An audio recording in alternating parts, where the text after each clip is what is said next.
Good evening, everybody. Got some stories. All right, all the fun's over. Here we go. We're live. All right, I am going to call to order the March 5th, 2025 Planning Board meeting. Please rise for the Pledge of Allegiance. I pledge allegiance to the flag of the United States of America and to the republic for which it stands, one nation, under God, indivisible, with liberty and justice for all.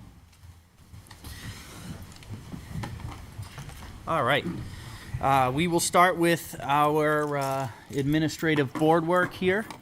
I have got some minutes we're looking to approve, the 8th and the 12th. If we could take them separately, Mr. Rugg. Yes, we can, Mr. Chair. I will make a motion that we adopt the minutes of February 5th, 2025 as presented in our packet. And I'll second that, Mr. Chair. I have a motion and a second. All in favor, starting with Ann. Aye. Ann Champa, aye. Yes. Oh, Lynn Wiles, aye. Arthur Rugg, aye. Aye, Jeff Penta. Jason Knights, aye. Sean Faber, aye. John Cruz, aye. Jake Butler, aye. The minutes have been approved. Mr. Chair. Yes, sir. Just one note that we have all of our regular members, we don't need to appoint any alternates. And we have a total of 7 voting members at the moment. Oh, actually 8 now. 8 with Mr. Jonathan's Cruz. here, Yes. so Fantastic. we've got more than a quorum. Fantastic. Our next set of minutes, I believe, are the 12th? Oh. Yes. Well, Mr. Chair, if you want to entertain a motion, I will make that we adopt the minutes of February 12th, 2025, as presented in our packet. I have a motion. Do I have a second? I have a second. All in favor, starting with Ann. Wait a second now. Tell me, I was absent. You were absent. You want at to the- abstain? At the 5th meeting, Abstain. I think, but, Ah, yeah, I think it was the 5th meeting, but it's passed, so don't worry about it, Ian. the 5th meeting? The meeting of February 5th is what he's saying. Yes. We're on February February 12th. I think you were. But I was there for the she was- 4th, the 4th or minutes say 5th, she was and at it the wasn't for the Yeah, 12th. she was at them both, wasn't she? No, Or was she at? not at the 12th. No? So you want to abstain, Ann? I wanted to abstain Yes. because I wasn't Okay. there on the 12th. Correct. Yes, thank you. Aye, Lynn Wiles. Aye, Arthur Rugg. Aye, Jeff Penta. Jason Knights, aye. Aye, Sean Faber. John Cruz, aye. And the chair votes in the affirmative, and the minutes of the 12th have been approved. All right. Kelly, any regional impact determinations? None this evening, Mr. Chair. Any discussions with our town staff? Nothing this evening? Okay, fantastic. We don't have any old business. We do have some new plans. I would like to move these around a little bit. I think 244 Nashua Road is going to be relatively quick, so I'd like to get that. Are they here yet? 244 Nashua Road? You're here? Okay. So I'm going to start with B, which is a public hearing for a waiver from section 6.01 of the site plan regulations to allow for a certificate of occupancy without pavement wearing course being placed. 244 Nashua Road, map 3, lot 135, zoned commercial 3, Tangent Sphere Inc. is the applicant, and Woodland RNC is the owner. If you're here and you could come up, that'd be great. Yeah, Mr. Chairman, members of the board, I can kind of give you a little of the background, but you can still come up to the podium, please. This project was conditionally approved back by the planning board back on June 5th, 2019, and the plans received final approval and were signed on November 18th, 2019. Project is currently under construction and is expected to request a certificate of occupancy shortly. Section 6.01C of the site plan regs requires that all site improvements be completed prior to the issuance of a CO. The waiver, the applicant is requesting a waiver from section 6.01C of the site plan regs to allow a certificate of occupancy to be issued prior to the placement of the wearing course of pavement on the site. As a condition of the waiver, the applicant will be required to provide a financial guarantee for the installation of the pavement wearing course and the permanent pavement markings. Staff does support the waiver request due to the construction schedule. Again, just a little history though, also that this request, they're rare since the adoption of the revised site plans back in 2001. The requirement for all improvements to be completed is an important part of the approval and construction review process. And since the requirement was added to the regulations, has nearly eliminated incomplete site improvements and greatly reduces issues of enforcement for the completion of the improvements of the approved plans. So again, it's often that this is the time of year when developers will come in requesting this waiver. Staff does support the waiver only in limited circumstances, when the consequences and circumstances of the project outweigh the risks inherent to the issuance of the certificate of occupancy. The applicant has proposed a phasing plan if the waiver request is granted, allowing for occupancy of each building as it is complete, as well as the site work associated with each phase being completed prior to the Department of Engineering and Environmental Services signing off on the certificate of occupancy for each phase. The proposed phasing is as follows. Phase 1 is for buildings 1 through 3, units 2, 4, 6, 8, 10, and 12. And Phase 2 is for buildings 4 and 5, units 1, 3, 5, and 7. Again, we do recommend that the board grant this waiver, and the recommendation is in your packet, as well as the conditions of the approval. There are some additional items that will need to be completed on the site, such as the pavement, some temporary pavement striping, some confirmation that the detention pond is built to specifications per the design. Craig, I don't recall the other sign off from DOT, the completion of the guardrail out there. So Craig's well aware of what the list of items are required prior, again, to my department signing off on the CO. That's all I have. Great, thank you. So Craig, it's Craig, correct? I'm Greg. I'm actually Greg. Greg's partner. yeah. Greg, sorry about He that. couldn't This make it seems pretty cut and dry. Do you want to, I really don't feel like we need much input from the applicant. I mean, it's a phasing plan. This is a very small project. And we've done these before. Yeah, I'd be comfortable with a motion on the waiver if Yeah, just, it is a public hearing, so It is a I do public have to, hearing. yeah. Yeah, absolutely. So my question to the applicant is, so any raised surfaces like a drain, grate, or something like that, you're gonna have it adequately marked, or some type of berm built up to it, so it's not a tripping hazard? Yeah, so there's a Cape Cod berm built around the entire property right now to allow proper drainage, but all of the catch basins and everything, any type of surfaces they're below grade right now, so there's no tripping surfaces. Oh, so they are below grade? Yeah, Okay. everything's below, and then what we're gonna do is we'll raise them up to the, Okay, to the wearing course when it's time to go down. good, thank you. Sure. The drainage will still have to function, Lynn. Anything else from the board? yeah, so just to be clear, John, the base coat is down, Correct. Correct. the drainage is currently working, you're gonna put the, whatever they're called, the plugs, so that the silt doesn't get inside the drains. Yeah, or- the silt or whatever. screens, yeah. Thank you, and, did I hear you say also that there's some kind of a insurance binder or a bond or Correct. something that the town can, Financial Full- guarantee. thank you, financial guarantee, Correct. so it's all good. Correct. Thank you. I'm all set. Anything else from the board? All right, being a public hearing, I'll open it up to the public. If there is anybody from the public that would like to come up and speak, please feel free. Yep, Sit, you're all right. stay. Yeah. You can have a seat also if you're more comfortable doing that. Up to you. Whatever. I can stand. Perfect. Good evening, sir. How are you? Good. If you could state your name and address, please. Yeah, I'm Barry Howard at 9 Apollo Road, You're right behind him. right behind.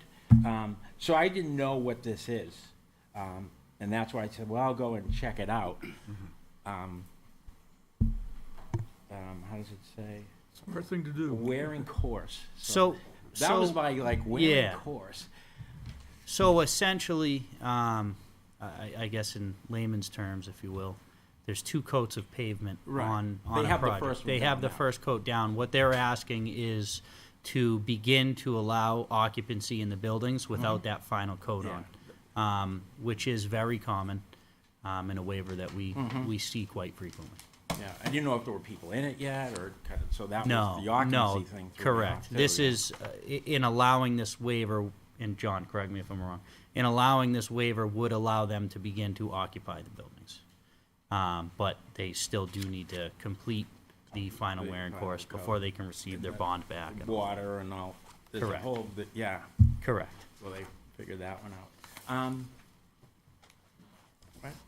Oh, we were gonna ask, I don't- this is off of it, but there were lights there, and we didn't know why those lights were put in or not, or, Sorry, I think you are you talking about the construction yeah, lighting? when you drive in, there's a bunch of lights there. So They run all night, so it's. yeah, I did receive a phone call as well from a different abutter about construction lighting. I was gonna raise that to the board's attention. Sure. The request was essentially, Turn them can off. we turn them off at certain hours or dim them or some type of mitigation so that they're not, Okay. disrupting neighbors? So Go ahead. Greg, are those lights, are those construction lights or those the permanent lights? No, those are the permanent lighting. Okay, so you just need to finagle with the, Yeah, The so angle the of 'em? permanent lighting, they're on a photocell. Yep. So once the, sun goes down, the lights come on, and the sun comes up, lights go off. We have had a couple of break-ins there, so that's part of the reason why the lights are up now. What I can do is go back and look at it and see if we can make some adjustments. Yeah, on the timer, Yeah.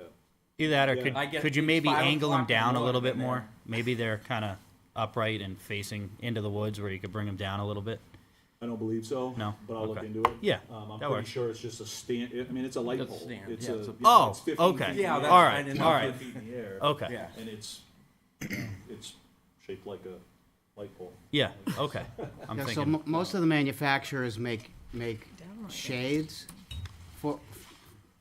for those, so that, to point the light towards the street and away from neighbors that may be in a buffer zone or whatever. Yeah, I mean, I can drive by and look at Take it. a- We're not typically there at night, Yeah. right? So Yeah. I don't really know what it looks like at night, to be honest with you. So I don't know, my. I will go by and What- check what- it out on my way. So what we always suggest is please try to work with the neighbors Oh, absolutely. and Yeah, make we've it met right. Before, when he And, first and we started. know you'll do Yeah, that. we're- that's- And if not for folks coming to tell us what's going on, we don't know. So, that's what- so your comments are very appreciated. Oh, yeah, And absolutely. the developer doesn't know either, like he said, he's not there at night, but y'all will work it out. I have That's why I confidence came you will. down, 'cause I said, well, he'll be here, so I'll talk to Yeah. him. Probably exchange addresses, emails, or whatever, so you can be in contact, so that Yeah, it does get done to the satisfaction of the abutters. and I'll make, so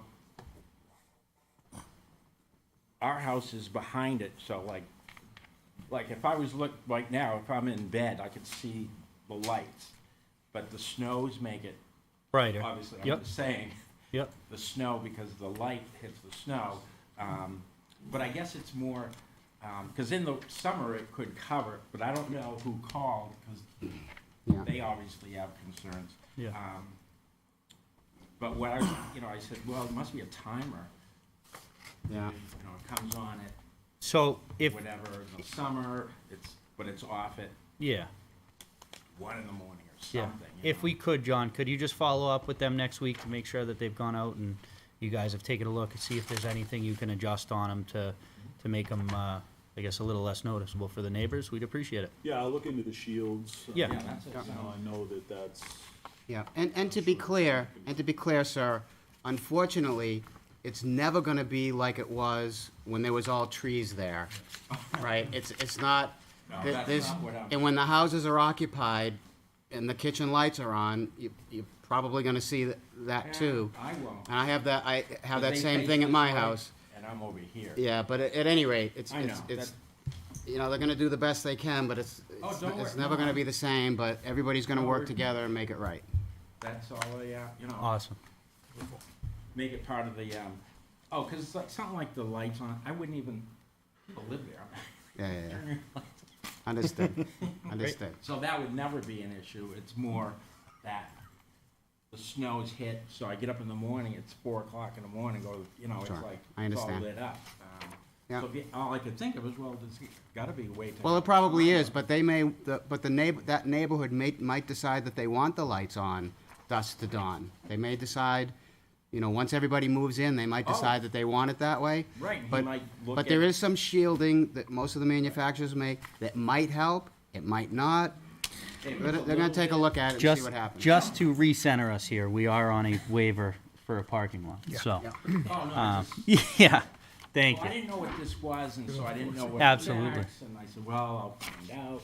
absolutely. Well, thank you for coming. Yeah, I appreciate it. But that's a sir. very good idea about the filter or something like that. And that's all I can ask, so. Fantastic. Thank you very much for. Thank you very much, Okay. sir. Thank you. I appreciate Thanks it. for coming. Anything else from, Nice town, so I, Yes, it is. yeah, it is. anything else from the public? Seeing none, I will close public comment. Anything else from the board? Fantastic. I am looking for a motion, please. Mr. Chair, I will make a motion that we approve the applicant's request for the above waiver of the site plan regulations as outlined in staff's recommendation memorandum dated March 5th, 2025. I have a motion. Do I have a second? I'll second that, Mr. I have a Chair. second by Lynn. All in favor, starting with Ann, please, by roll call Ann vote. Champa, aye. Aye, Lynn Wiles. Arthur Rugg, aye. Aye, Jeff Penta. Jason Knights, aye. Sean Faber, aye. John Cruz, aye. And the chair votes in the affirmative. Your request for the above waiver has been approved. Excellent. Thank you very much, sir. All right. Thank you, everybody. Thank you. All right, now we're going to jump back to A. I have a public hearing on an application for formal review of an 8-lot subdivision with associated site improvements and waiver requests. 23 Wilson Road, map 16, lot 9, and map 18, lot 24-5. Douglas and Maria Jones, applicant, and Evans Family Limited Partnership is the owner. Let me just pull up my stuff here. All right, before we get too crazy, we need to act on completeness. I am looking for a motion to accept the application as complete, that are waived for acceptance only. Chair, I'll move that we grant two waivers. Listed as number one, number two, for acceptance purposes only. I have a motion for Mr. Rugg. Do I have a second? I'll second that, Mr. Chair. A second for Mr. Wiles. All in favor, starting with Ann, please. Ann Champa, aye. Aye, Lynn Wiles. Aye, Arthur Rugg. Aye, Jeff Penta. Jason Knights, aye. Aye, Sean Faber. John Cruz, aye. And the chair votes in the affirmative. This application has been accepted as complete, and these have been waived for acceptance only. All right, Mr. Trottier. Mr. Chairman, members of the board, just a little background on this particular project. This project dates back to February 2012. We've been talking about this for 23 years. Staff's position has always been that the road should be reconstructed to town standards, that those being at minimum of 24 feet of pavement, the appropriate horizontal and vertical geometry, the road would be reconstructed to meet the appropriate horizontal and vertical geometry, the road base and the drainage and the pavement be replaced in accordance with current town standards. The applicant is proposing a 20 feet of pavement out there with improvements on, just to the west side of Wilson Road, that portion along his frontage. Again, the applicant has also taken the stance to keep the roadway one-way and only upgrade, as I stated, the west side of the Wilson Road.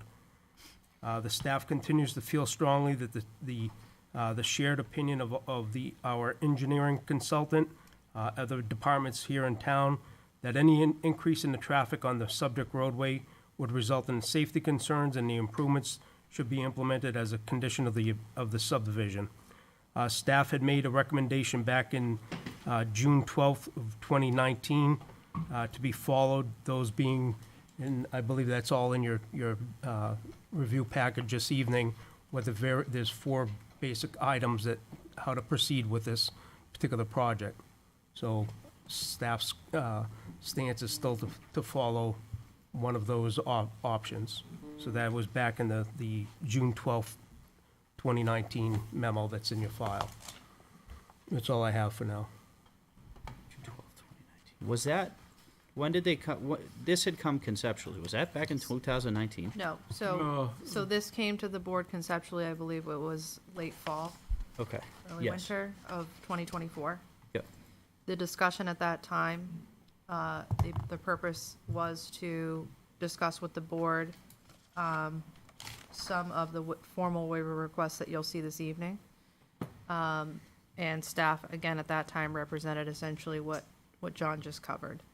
The 2019 decision and application is totally separate from this. However, it's related, obviously. But the last time the applicant was before the board was a conceptual discussion only, and I believe that was, It was like, okay, I was wrong, June 24. yeah, June. 24, okay, all right. To refresh on the conceptual discussion of June 2024, to set the table here a little bit, where did we leave off as a board? And kind of how did we finish the meeting with the client, or the applicant, excuse me? So essentially, the applicant and the board walked through some of the formal requests you'll see before you this evening. Staff specifically asked the board if you wanted this to go to third-party review for engineering.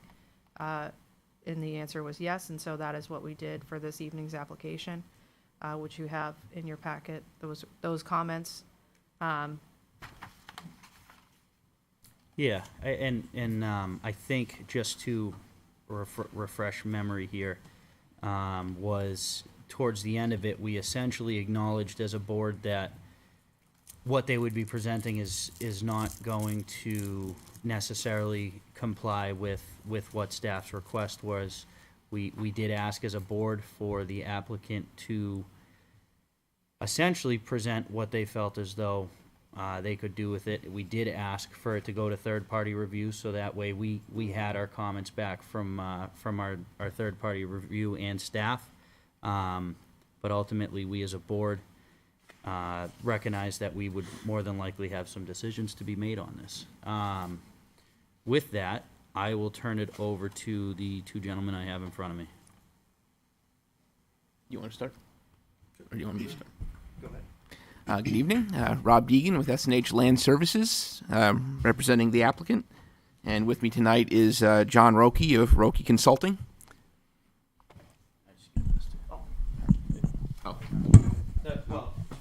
One each. Okay. One each, no Cool, sharing. cool. Thank you.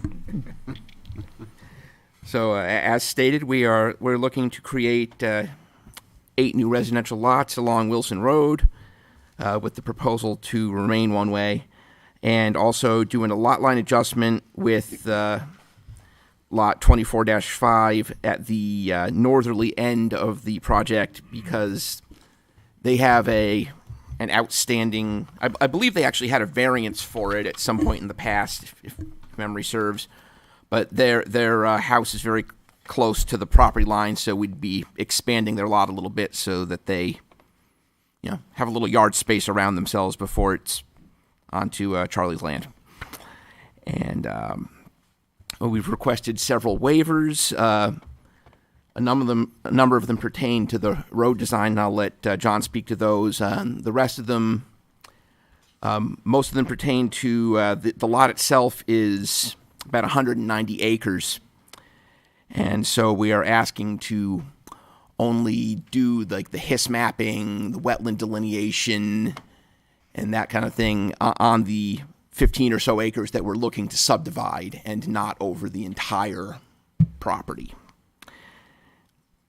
And we've also requested a waiver from the requirement for the lot lines to intersect the road at less than 80 degrees, just because the shape of Wilson Road meanders a lot. It's difficult to conform to that request there, so just to allow the lots to fit in there.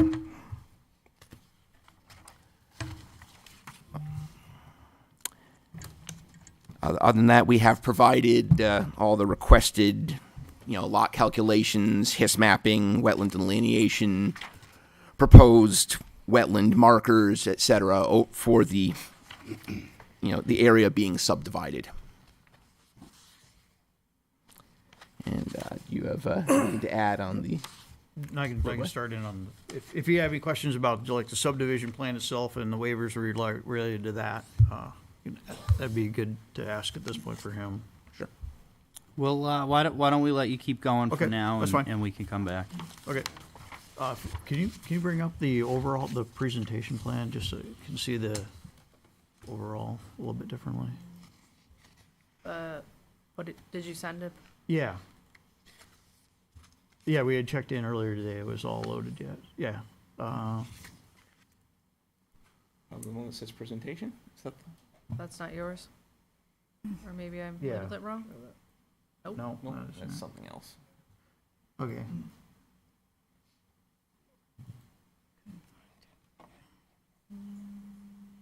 Yeah, we had checked it earlier this morning and, okay, anyway. Go back to that first page, I guess. It's fine. We'll, start with this. Okay, so, as we discussed back in June, essentially the engineering plans, the drainage, the roadway expansion, like we're basically cutting back everything on our side of the road. And I think at the June meeting, we had kind of run you through a video, that Charlie had taken, going down that side of the road. A lot of the, on our side, there's a lot of areas where as you go around curves, the ledge and the trees and the grading and everything is right up against the road. What we're proposing to do on our side of the road, as we discussed in June, is push all of that back. We're gonna grade out a bunch of those areas. We're gonna flatten the curves in those areas, on our side of the road. We're improving the ditch. We're improving the shoulder of the road on our side. We're adding in detention and treatment swales for the improvements that, basically there's nothing there right now. In a lot of areas, the water can't get off the road in a lot of places. So we're going to improve, all of those things on our side of the road. A lot of as you're driving on that road, it's a one-way road, and as you're going through, a lot of the issues where you can't really see what's coming in front of you do take place on our side of the road. So in terms of safety and flow of the one-way road, by doing all the improvements we're showing on our side of the road, it's going to vastly improve the drivability of the road and what people can see as they're going down this way. As you requested at the June meeting, we did the full submittal, drainage reports. We did all the utility clearance letters. We have the engineering plans that we did, the driveway line of sight profiles. We got comments this evening at, I think it came in at about 6:15. So I've had like 10 minutes to go through this before, right as I got to the meeting. So I don't know, I don't know exactly everything that's in here. I've kind of gone through a bunch of it. I know there's some comments about, double checking some the traffic reports, updating to current standards. I did see a bunch on that. There's some comments on, the drainage calculations, making sure the drainage report is okay. That stuff is all pretty straightforward. I saw comments on, like, making sure all the sightline things are exactly right. That's something that I can take a look at compared to the comments that we have. Like the technical part of this, the technical comments that are in there seem like things that are reasonable and that we can do. In terms of the waivers that we're asking for, basically all the roadway waivers have to do with not going to a full two-way, 24-foot wide road that was being requested, like basically wiping out the entire thing, changing the whole geometry, taking out all the pavement, like basically redoing the entire road. That's what almost all of our waivers are pertain to. And that's what we had discussed with you guys at the June meeting. In those areas wherever we have a waiver, basically the comment is for you guys to refer to the regular town standards. And that's what John had just said at the start, like that's what their position is, and we knew that sitting in front of you guys, we would be at that position.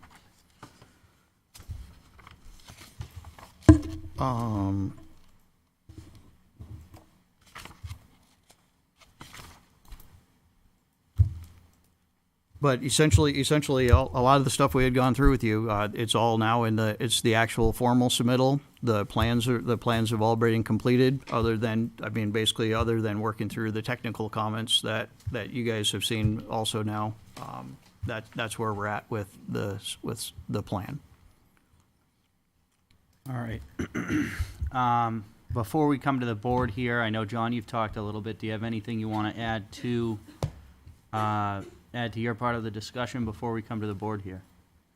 No, I think John kind of summarized it. The only thing that I kind of caught where he said we were flattening out the curves, we're not touching the center line of the road, so there's no way that you're flattening out the curves. So. So the road center line is still the way it meandering is. line as it is. I misspoke. I apologize. So what I meant by flattening out the curves, I should have been more specific, saying that we're taking out all of that we're grading off of the edge of the road. We are not necessarily changing the center line of the road. That is correct. In areas where it's less than 18 feet, like there's some places where it's 18 feet down to 16 feet, what we're doing is we're basically holding the opposite side of the road that we don't own, and we're making sure that you have a full 20 feet by making it up on our side and then putting a shoulder along on our side. But the standard is 24? Correct. The standard And is you're saying that's for a two-way road? correct. It's 24 for a two-way road. If it's a one-way road, John, we don't have a standard for that? Correct. Thank you. All right, I think so, my only other comment, Jake, would be, again, what they're proposing is not standard reconstruction of a roadway. You don't cut you don't, Tony, you know as well as I do. It's not, it's a Band-Aid. So again, will it cost us money in the future? Absolutely. So, there's no question about it. all right, so, Mr. Rugg, your hand's up. Question on drainage. How are you handling that? We're actually introducing ditches all the way along our side, and whenever we get to a low point, we've added in detention ponds or treatment swales to handle the drainage. Oh, there it is. That's the presentation plan I was looking for. Kelly, is that in our file now? Should be now. Yep.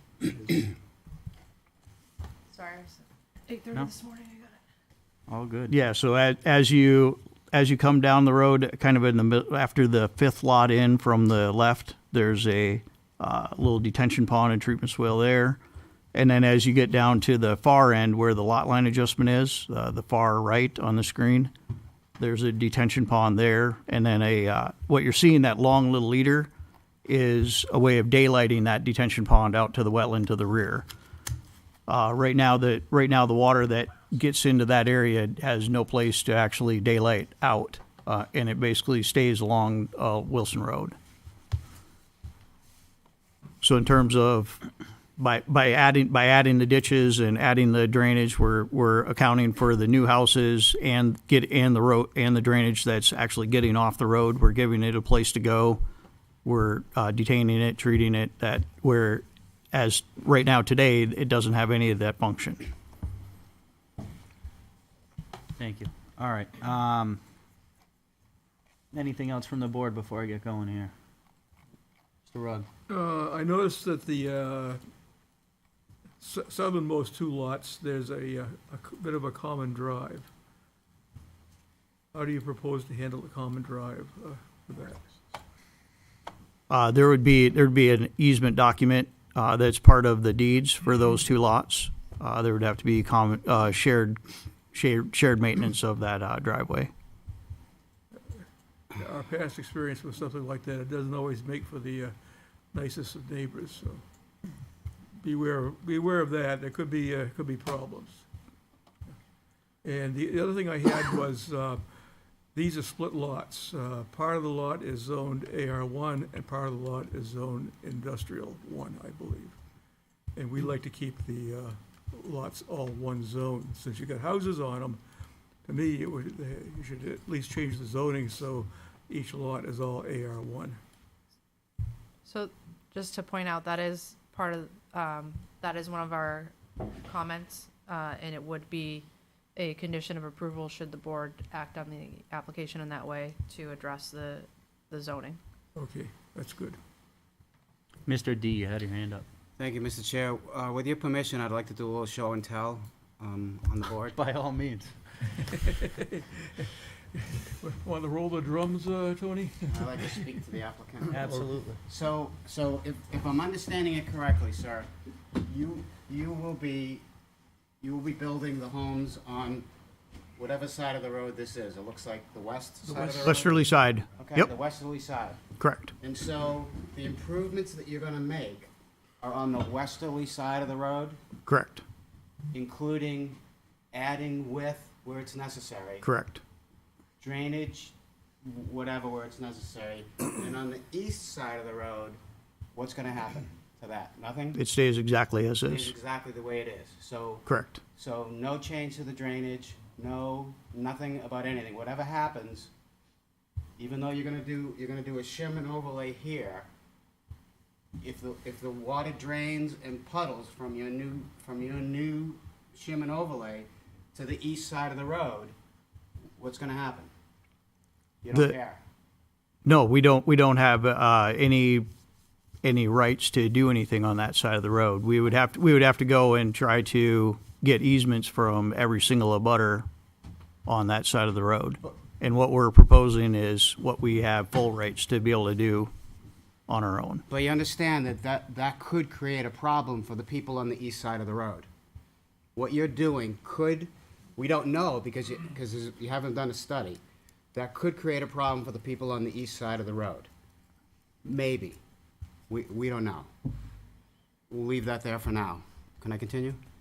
Thank you. So on number 12 of the comments. So- I think it's from third party. Yep. Which page? Applicant submission includes improvements to Wilson Road that do not reconstruct the roadway to necessary Class 5 standards. You with me? I'm looking for that page in particular, but continue. And, Page 3. page 3. Right here, Tony? Oh, so Yes. this one. Yes. So I'm seeing, I need some help from the applicant and staff on this, because it says that, according to whoever reviewed this, it says that the roadway will, as it's designed to be changed, will not meet the minimum design radius required for a 35-mile-an-hour road in accordance with 309R, ASHTO Table 313B, and some parts 30 miles an hour and some parts less than 25 miles an hour. So I need some help with that. And then So on, Tony, you want me to respond? please. So again, our standards, our design standards are to design a road for 35-mile-per-hour design speed.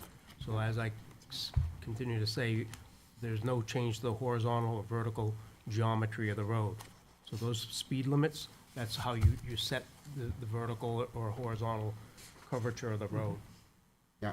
okay? So what the design review person is saying then, and I'm gonna put words in people's mouths, and the person who reviewed this is not here, but in my language, the road is gonna be reconstructed on the west side, thank you, on the west side, but yet there's no real improvement in the speed that's allowed on the curvature that's still gonna remain. Correct. Okay. That's why I keep harping on no centerline geometry, no change to the centerline geometry. So we made the road 20 feet, but we didn't really make it safer. No. Correct. Okay, thank you for that. And then on another part, and I'm having a hard time finding it right now, but it had to do with the driveways not being at 90 degrees to the road, Correct. or within 10 degrees of 90 degrees. So- I think it's how it was written, So as there's a- I remember the code. There's a couple And of my things. question to the applicant is, why not? You're redesigning, if we could go back to the map, please, Kelly. You're redesigning the road, and you're building these driveways, and I assume assume I got- that that's one of them, Yeah, that's one of them, and that's one of them at least. And I'm wondering, is that something that you can correct? Because you're Yeah, no, you're that- building that- the road, so you can make them 90 degrees, right? No, I mean, when we were putting those in, like if you look, at the end of each one of them, we're trying to curve everything to be pretty much perpendicular with the road. Yeah. I could make that better. I could discuss that with staff and figure out exactly which ones in particular that they're looking at and make sure we fix that. Yeah. Yes. that And can then happen. number 14 talks about drainage. Mr. Rugg had a question like that about the drainage, and the person who reviewed this, the engineer that reviewed this, is not happy with the drainage discharging on Lot 9 or whatever, and so that's a real problem.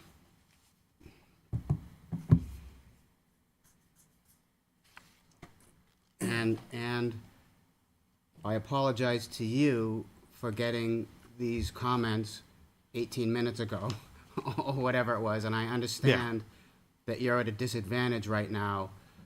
I also just looked at them too, and I'm Yep. going real quick just to Yep. try and get answers to questions to try and see what we can do here, so, and I know I'm going fast. Nope, but- in terms of the drainage, I haven't had a All right, chance to can I look at. just add, I just want to respond to that. Yeah, So I understand that the staff recommendation memo wasn't sent out until this afternoon. However, as John pointed out in the beginning of this conversation has been ongoing for many years. understood. These comments are not that different, if different at all, from 2019.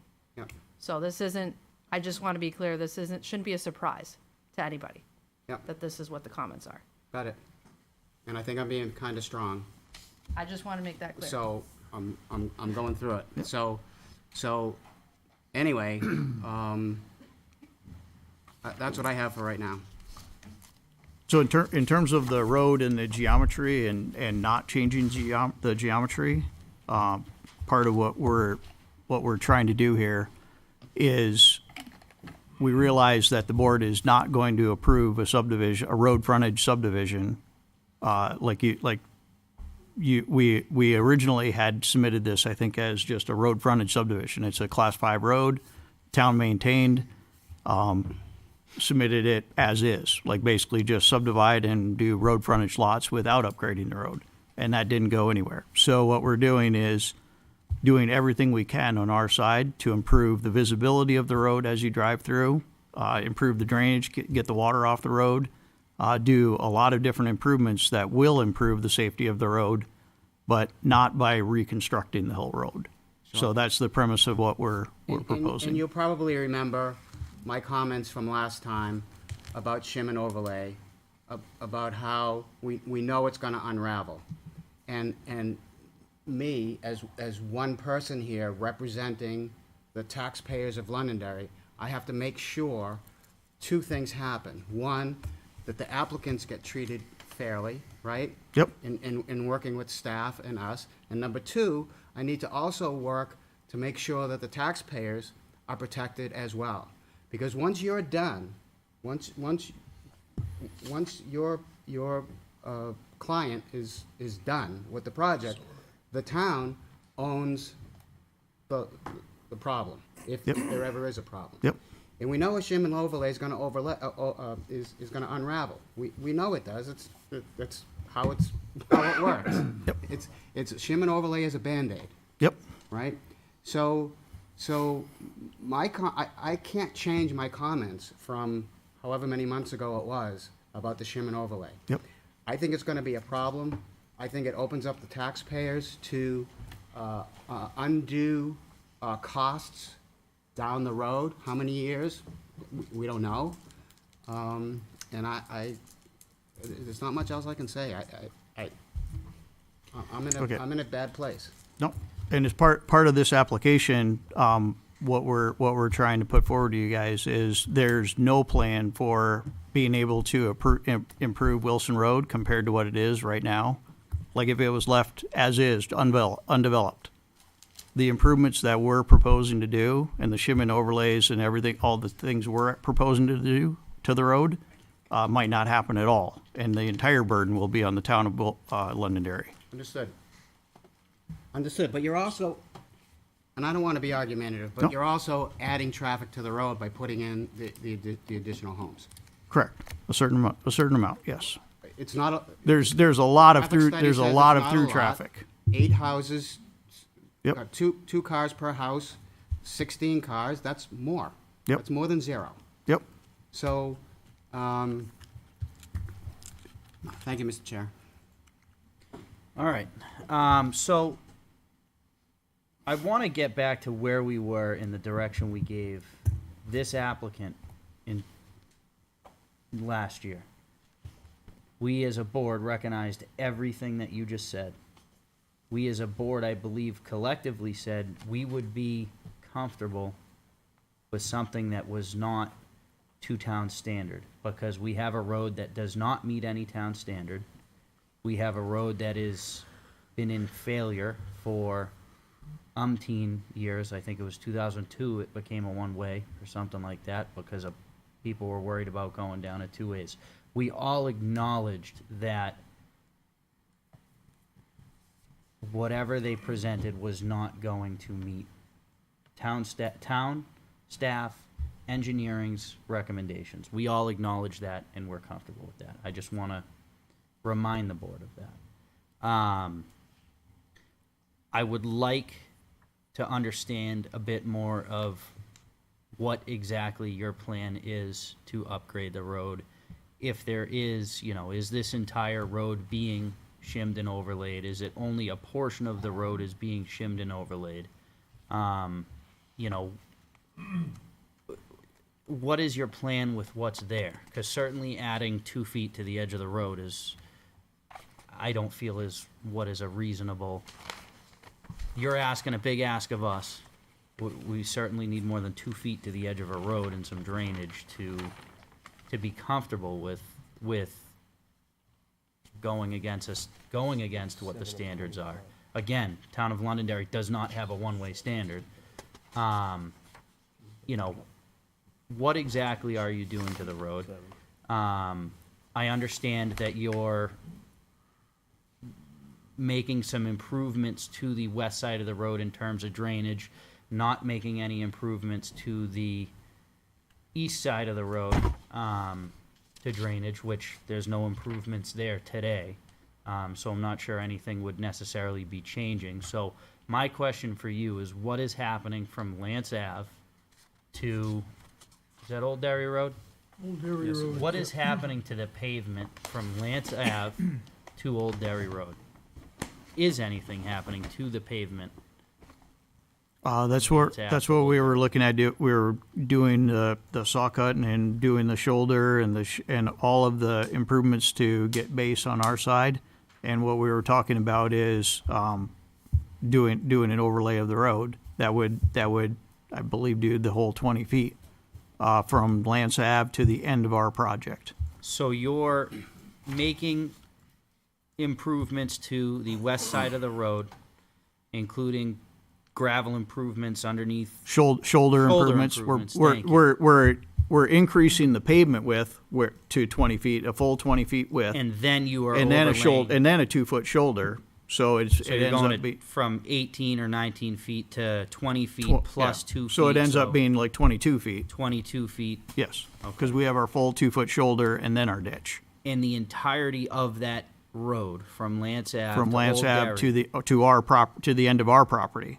That's not which true. is essentially where I think there was some small improvement.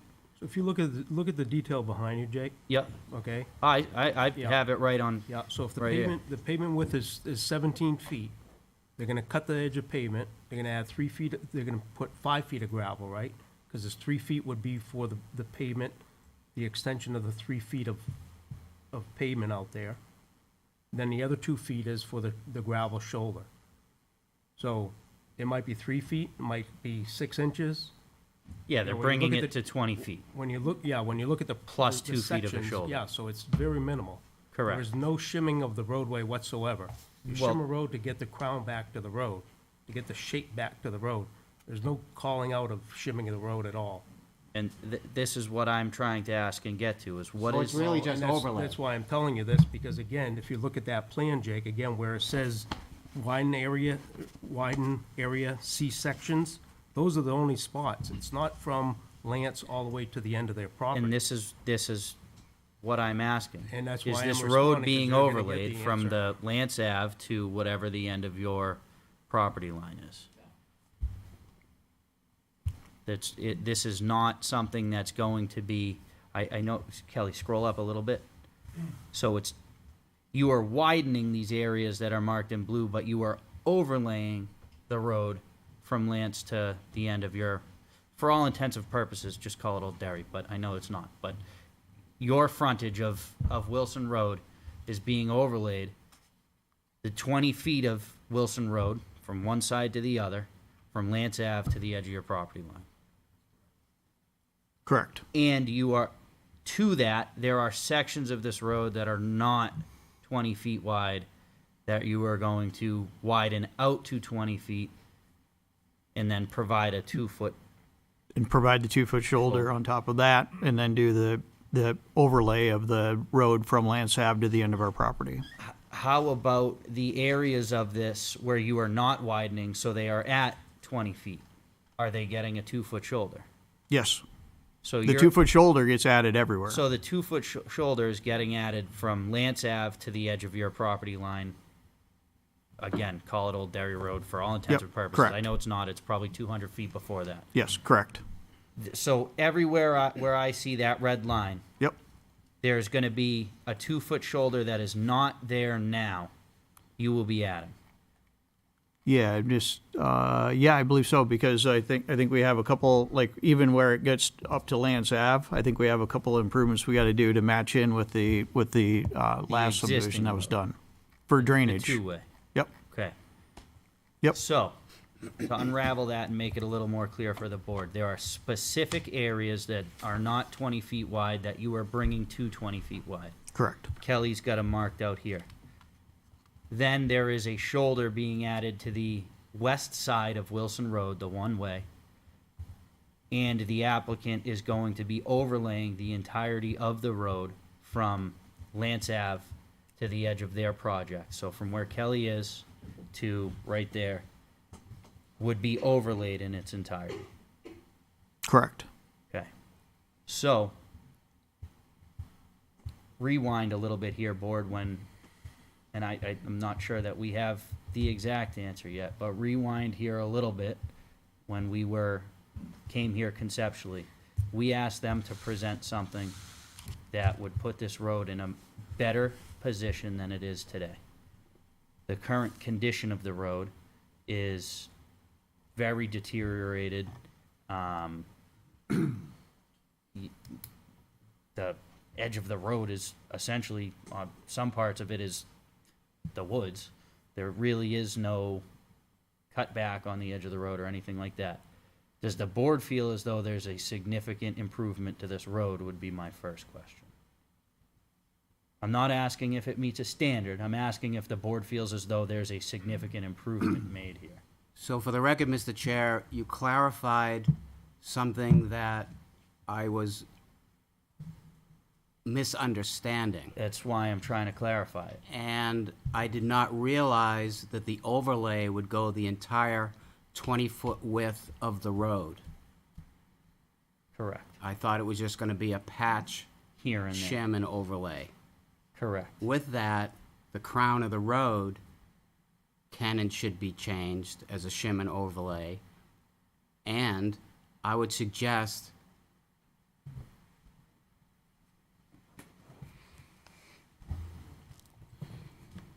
if it were my project on the east side of the road, I would lay out open drainage on that side of the road in case the water did go where it wasn't supposed to go. It would have a place to get off the road, which would have the road last longer and have the shim and overlay last longer. The problem is, we don't know where the water's gonna go once you get out Correct. each end, because you don't have engineering for it. Correct. But what's worse, letting it flood the road constantly because it's been shimmed and overlaid, and for years, it's been going down into the woods where the houses are gonna be built, or, you see what I'm saying? But I will say, and I will yield to the fact that I was misunderstanding that the entire width of the road for that length would be shimmed and overlaid. But if it is shimmed and overlaid, it should be crowned also. And I think if I look at the cross-section, it is. If I read the cross-section correctly, parts of it is gonna be crowned. Okay. But where's the water gonna go on the east side? Because it's not currently crowned. Just going from memory, when we had watched the video, when Charlie had done the video, as you're going down the road, the improvements on the east side of the road, the water generally has a way of getting off the road all the way through the east side, like through the length of what our project is going to be. We could redo that video or look at that a little bit better, or like get some contours on it just to make sure that we can kind of show that Yeah. it does drain off the road in all directions there. Bring a grade all in for a day. And you do the east side of clean out the east side and get all the twigs and brush and leaves and whatever out of there. All just within the right of way along the edge of the road as we're going. Yeah. Well, I mean, that's not hard, right? It's a I think day. that we're going to find that most of that would be pretty easily done, just to make sure that things can get off. Yeah. If there's anywhere that we could not, where it actually goes, I don't believe there is, but if there's anywhere where it goes up onto somebody else's property where we would have to be out of the right of way to be able to regrade, we would not be able to do that. I understand that. I think one thing that we don't know though too is you never located the east side of the right of way, did you, Rob? We tied into the subdivision plan to his record as best we could, so, I mean, what do you mean by locate the edge of the right of way? Do you just mean show Where is the right of the way? opposite side? We are showing it based on, there's a subdivision plan there that covers those lots, So where are you showing it though, Rob, if you don't mind? the right of way? This right of way. It's shown right here. As indicated, you probably got 10 feet of right of way, so you could actually create a swell. I mean, that would depend on the contours. Yep. But again though, as Tony is saying, and that's what you go down there with a grate awl and you do it and do it right. Yeah, I mean, to me, that's a cheap workaround, but I'm not paying for it either, so. I mean, back to the overlay, if I may, Mr. Chair. Yep. So you're gonna do the whole 20-foot width, okay? And that was my mistake, okay, because I misunderstood what was going on. But when you do that, and there's a rock or a tree branch growing up in the middle of the road, you're gonna have to dig it up. Otherwise, it's gonna heave, Yeah. right? So, Just to be clear though, Tony, that's not what they're proposing. I'm- Because I'm that's what gonna I'm end up saying. with an argument in the future, trust that's what me. I'm saying. Yeah. And so that rock's gonna heave, because all you did was, in the North Country, we called it painting the road. Shim and overlay, we're gonna paint the road, we're gonna make it black, okay? That's it, that's what we're gonna do. And then, in the spring, all the rocks come up, and all the roots come up, and you got a road that's no better off 7 months later than it was when you painted it, when you shimmed and overlaid it. So the proposal of the shim and overlay, even though it's way better than I thought, probably 90% better than what I was thinking it was, and again, that was my mistake. I think that if it was more detailed, and you said, hey, if we find a boulder, we're gonna dig it out, and we're gonna do whatever we gotta do with 4 inches or whatever, and compact it down to 2 inches and done right, or if we find that one of those 100-foot jack pines has growing into the road, we're gonna cut it off, pull it out, and fix it and make it right. And I think that's what John is saying. So I think if that were part of the proposal of what you were doing with the shim and overlay, that would make me feel better, trying to protect the taxpayers. I don't know about anybody else. I'm just one person. But anyway, thank you, Mr. Chair. I want to hear a little bit from the board. Mr. Rugg. I think Tony makes sense. You know, I can see there is an improvement here. My concern is like drainage, mostly it's on the western side. Where's all that water gonna go? Is it gonna flood the yards at the houses? I haven't seen anything to deal with the water on that side. But I think what you gotta do is really get that crown on the road. And you got drainage, really both sides. I think what Tony's discussion was really good. And I think the other side, which is really your responsibility, I don't see anything. I just don't want those new houses get flooded, you know, from everything that runs off the road. So that where probably a significant improvement needs to be done On our side? on your side. On our side, we have ditches and it all drains to detention ponds. The houses are completely protected. You guarantee that? Yeah, I mean, we have everything graded. Like if you look at the drainage, there's a drainage ditch that runs all the way along the road, and there's basically culverts that you have to go over to get your driveway in. Oh. A little suspicious, but I'll take your word for it, so not happy with it. What's up? We have John answer that question? Yeah, he does have a swale, again, all along the west side of the road. Yeah. So again, they'll be protected from the road water, assuming that they don't build below the swale and they fill in the swale and Yeah, that's everything I kind of, see nowadays. my concern is that it could get filled in, you know, who knows what happens You're once absolutely the right. property is sold, so. And then really it's not our problem, but the town gets the call for it. Absolutely. Board. Anything from the board?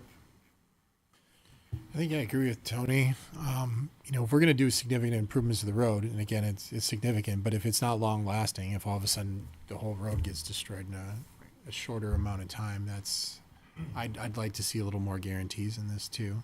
I don't know if they find something, they dig it up. I guess my only question would be, what is a little more long-lasting? The road is destroyed. Yeah. So, that's what I've always come back to this, is the road is in such bad condition and nothing has been done about it, that we have a very unperfect solution, but Put the microphone up for I just, Charlie. you know, we're talking about the condition of a road that's destroyed. And we're saying, well, we're worried about what the condition of the road's gonna be. Whatever it is gonna be better than what's been there for 20 years that nothing has been done about. That's what it's what has come back to me on this time and time again. With what John was saying on identifying the east side of the road, the right-of-way on the east side of the road, and cleaning up the swale on the east side of the road, I think is, again, we're not looking for perfect here. We're looking for better than what it is today, you know? I don't think it's unreasonable to say, let's figure out where the right-of-way is on the east side of Wilson Road, be it a foot off the road, 3 feet off the road, whatever, and come up with some plan to clean out the swale on that part of the road so the water has somewhere to go. Not like it has anywhere to go today. But if we can keep the water, with the improvements, if we can keep the water off of the road, the shim and overlay is gonna last longer Correct. on at least that part of the road. Correct. We're not talking about anything I'm else not except for disagreeing with that part of the I'm road. not- I'm not So- disagreeing with So that, if we and can that's- try and keep the water off, the painting of the road is gonna last longer. Yeah. So, question for staff. John, has there ever been any discussion about the town going through and upgrading Wilson Road as just one of their normal town upgrade projects? It's more on the list. It's on the list? Every road is on the list, Lynn. Okay. But there's never been anything, Money will do never been everything. anything specific discussed as far as you know? No. Okay. And if it were to go on the list and it were to get upgraded, it would get upgraded to 24 feet? Probably, again, we would do the research and figure out where is the right-of-way. Yep. What can we get out there? Yep. Look at the horizontal and vertical geometry, what can we actually do? Again, he has an opportunity, again, he owns everything on the west side of the road. So again, everything could be shifted to the west to get the swales on the east side. That's what happens. No, and I understand that. I guess the question trying to get an answer to is if the town decided to go off and upgrade that road just as part of our normal maintenance, and we found out that we couldn't do it to a 24-foot two-way road standard, would we still continue on and do something good enough, or would we just not do the project? We would probably do something at whatever we could. The best we can. And that's kind of where I'm at, Mr. Chair, is I think there may be some shortcomings in the design still, but I still think it's a much better than situation, so, than what we have right now. I agree. So let me ask you this. For future development, not development, but improvements of the town of Londonderry,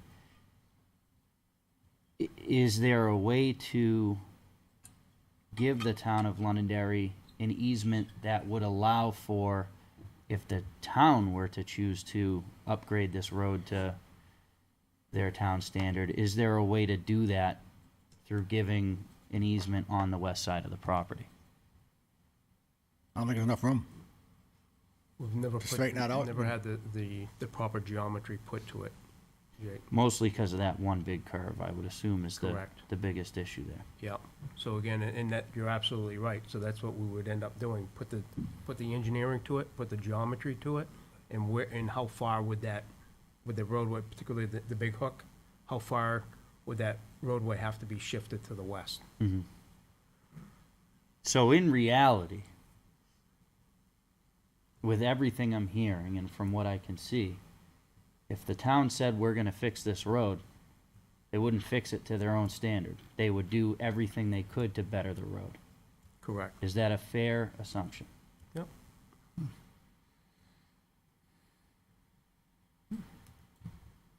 I'd like to point out, Mr. Chair, we are also showing some easements along the roadway to be dedicated for that sort of purpose Off the edge of your road, on the west side of the road. on the west side of the road, where do you anticipate the town's easement on the west side of the road stopping?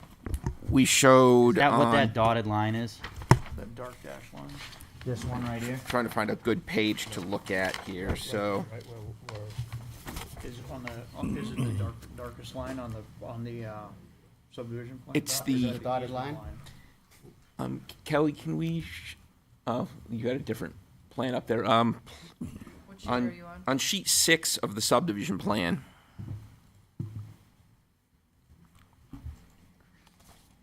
We showed some, that's the proposed easement page. And we did show some widening easements on, up near the top. yeah, there you go. Along the frontage of lots 10, 11, and 12. Is Yeah, this that- your easement that right here? hatched area, yep. Yes.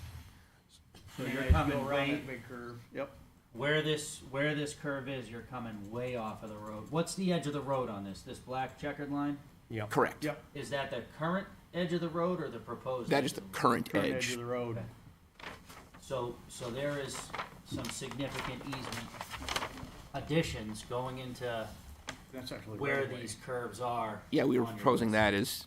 that as, That's as actually right-of-way. designated right-of-way. We're increasing the right-of-way on that side, in those areas. Correct. So giving more right of way to any potential improvements down the road, you're giving as much right of way as you comfortably can for any future improvements if the town so decides to. Is that what I'm understanding? That's the idea.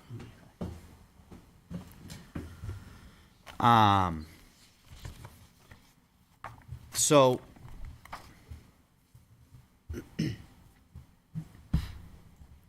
before we get into waivers and whatnot, I'm trying to get a temperature of the board here and how the board is feeling about, I feel as though there needs to be on the plans and exactly what is going to happen to the road itself. I feel like there needs to be a little bit more clarity inside of these plans. I think the board has identified a possible, minor improvement to the east side of the road inside of the right-of-way. I feel as though the board has kind of identified that, and would like to see that. I'm trying to get an idea from the board of, with these improvements based off the road, how the board feels about this. I've gone back and forth on this throughout this conversation. From my perspective, and what John just said really, I think, kind of sealed it for me, and that this is not necessarily on a 5-year fix, like this is not in the 5-year plan, whatever it is. And even if it was, it would not necessarily end up looking like a 24-foot two-way road like a standard road. So from my perspective, this is offering a very similar thing to what we may end up with even if the town did it. And it's being done, as opposed to if we waited for the town, who knows when the budget is available and all of the priorities get done. So from my perspective, I am concerned about where the water would go on the east side of the road. There's a lot of people who live along that road and, where that goes, but I think it's, like you said, it's better than what we have now, and it may end up being as good as we could do if the town did it. So that's my. Except for the drainage, though. Yes, exactly, yes, yeah, exactly, without being able to go in, yeah, exactly, yeah. Yeah. I agree with you there. Which is, again. Oh, this yeah, time of year, if I lived Jason, on the east side of the road, I would very definitely, and I think we need to, if we're doing that, I think we need to look at the east side of the road and what impact that's gonna have on those people. They don't deserve to have water flowing into their yard, so, Correct. yeah. Yeah, and so to that point, Mr. Chair, if I may, I would like to say that if the detail of the shim and overlay was more precise, I think it would be helpful.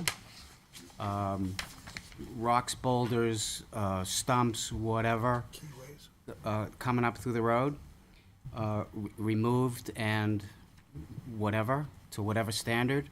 I think if the east side of the road was detailed, what are we gonna do? We're gonna make an open drainage with a grade all to whatever degree is, pitch is necessary to make sure that the east side drains and doesn't hold water.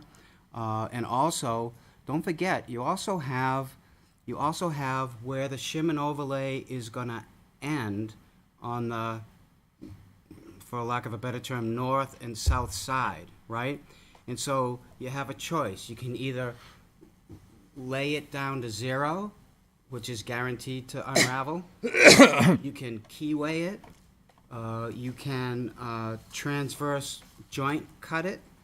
There's a lot of different ways to do that. You see what I'm saying? You're saying where they're making the improvement.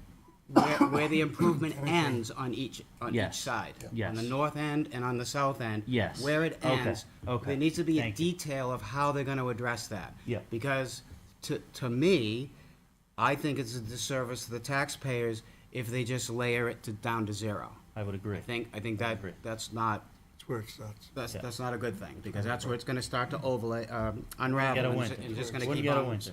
it's just gonna keep unraveling. I So- agree. Freeze comes through.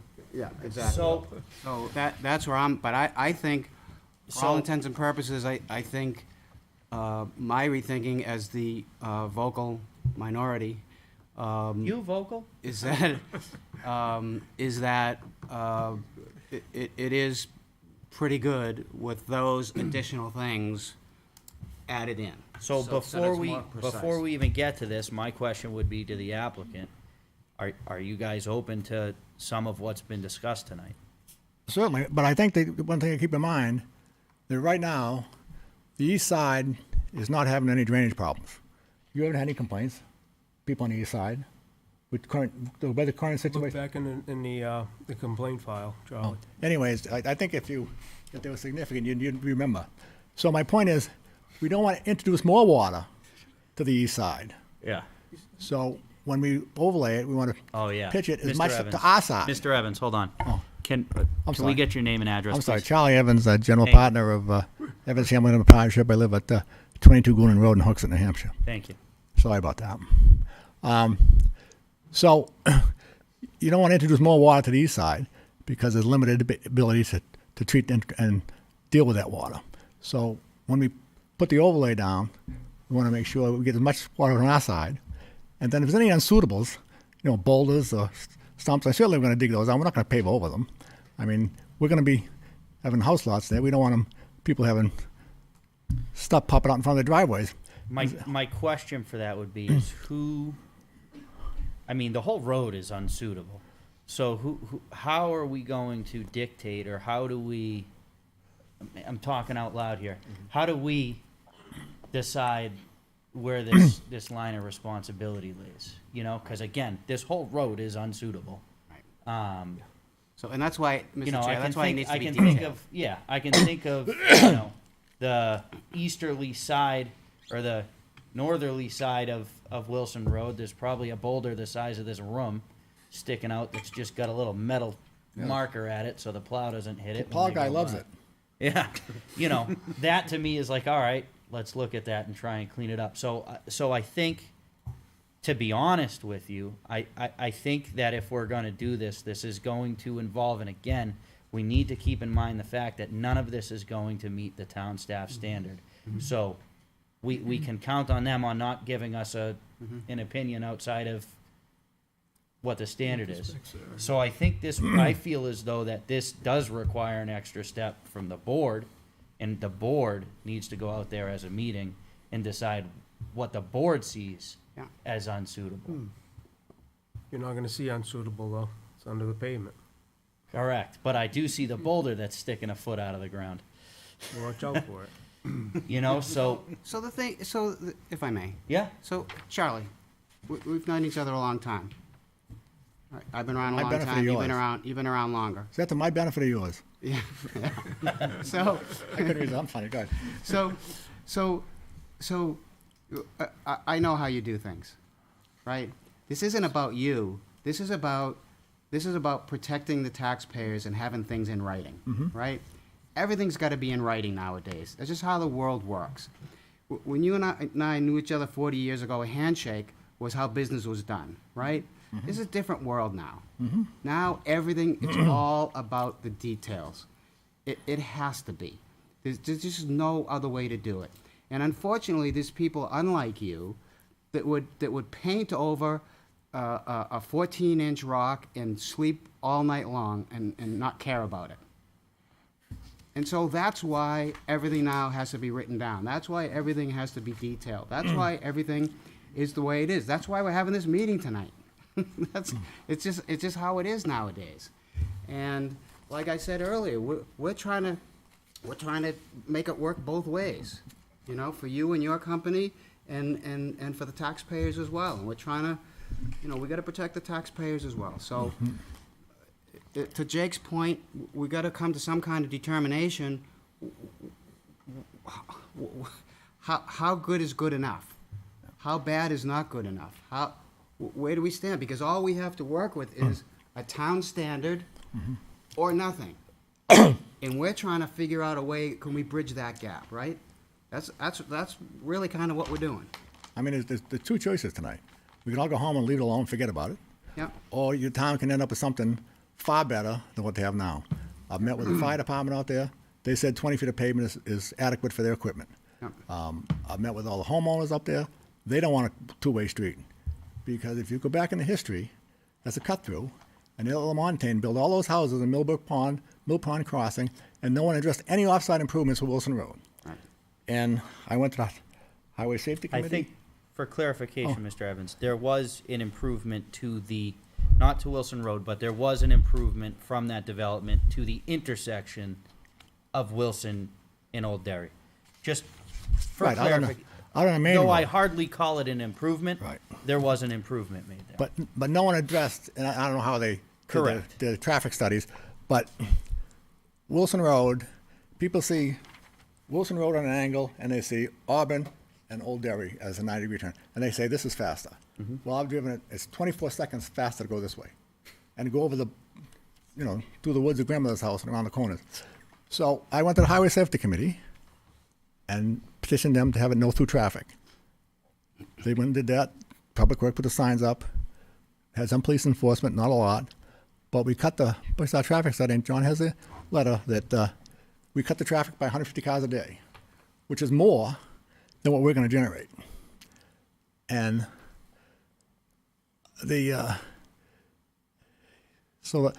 and by John's admission, if he had the money today, with the right of way he's got to work with, he wouldn't build the road to town specs.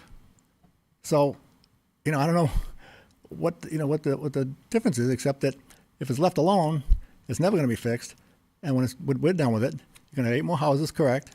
But I think if the police department would enforce the no through traffic a little more, it would cut the traffic down. We already cut it down enough to, I think, the 80 trips that we're going to generate in our 8 lots.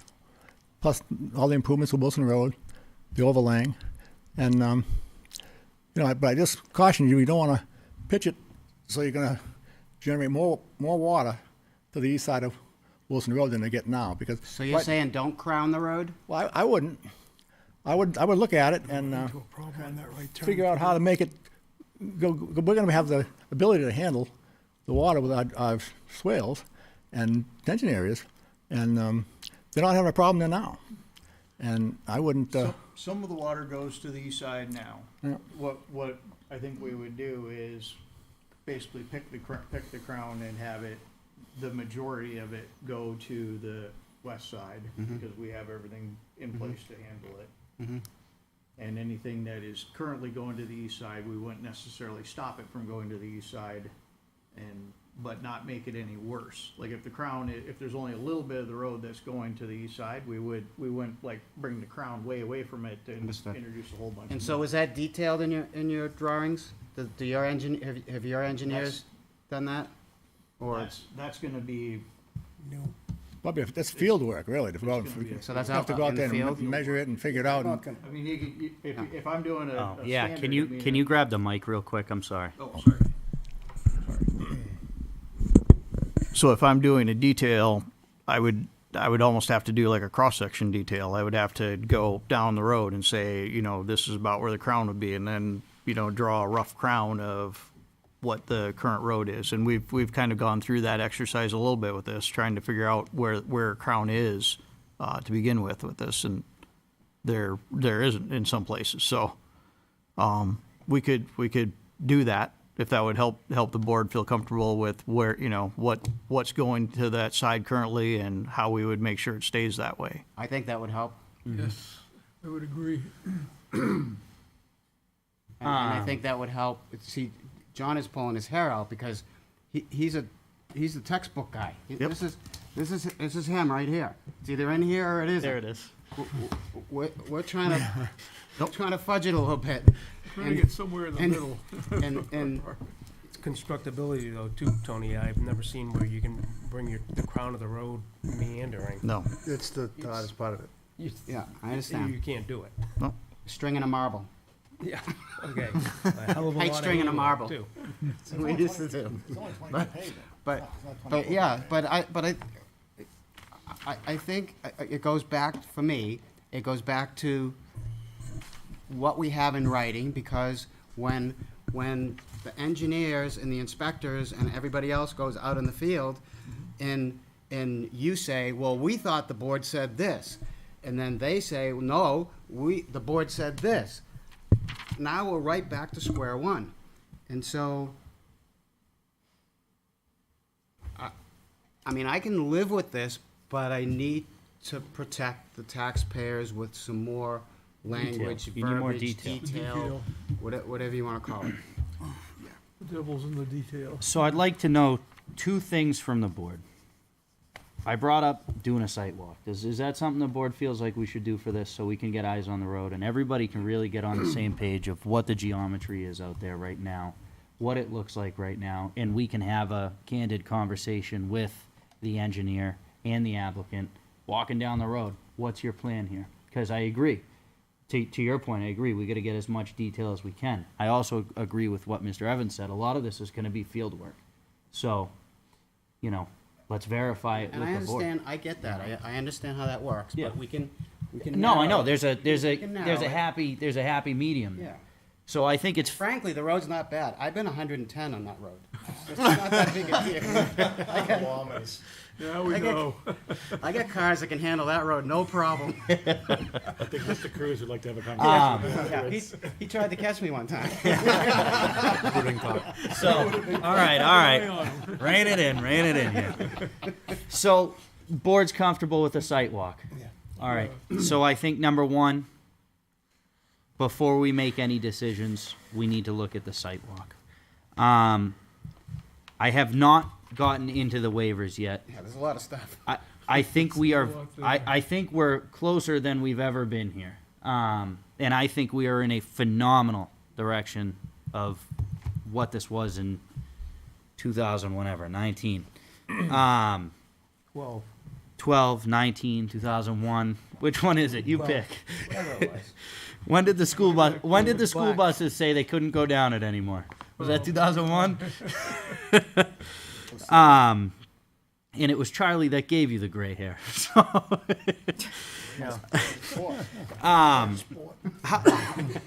I feel like there's a lot of stuff here. Obviously, you gentlemen have the staff memo here. You're reading the same waivers that we're reading, correct? Yep.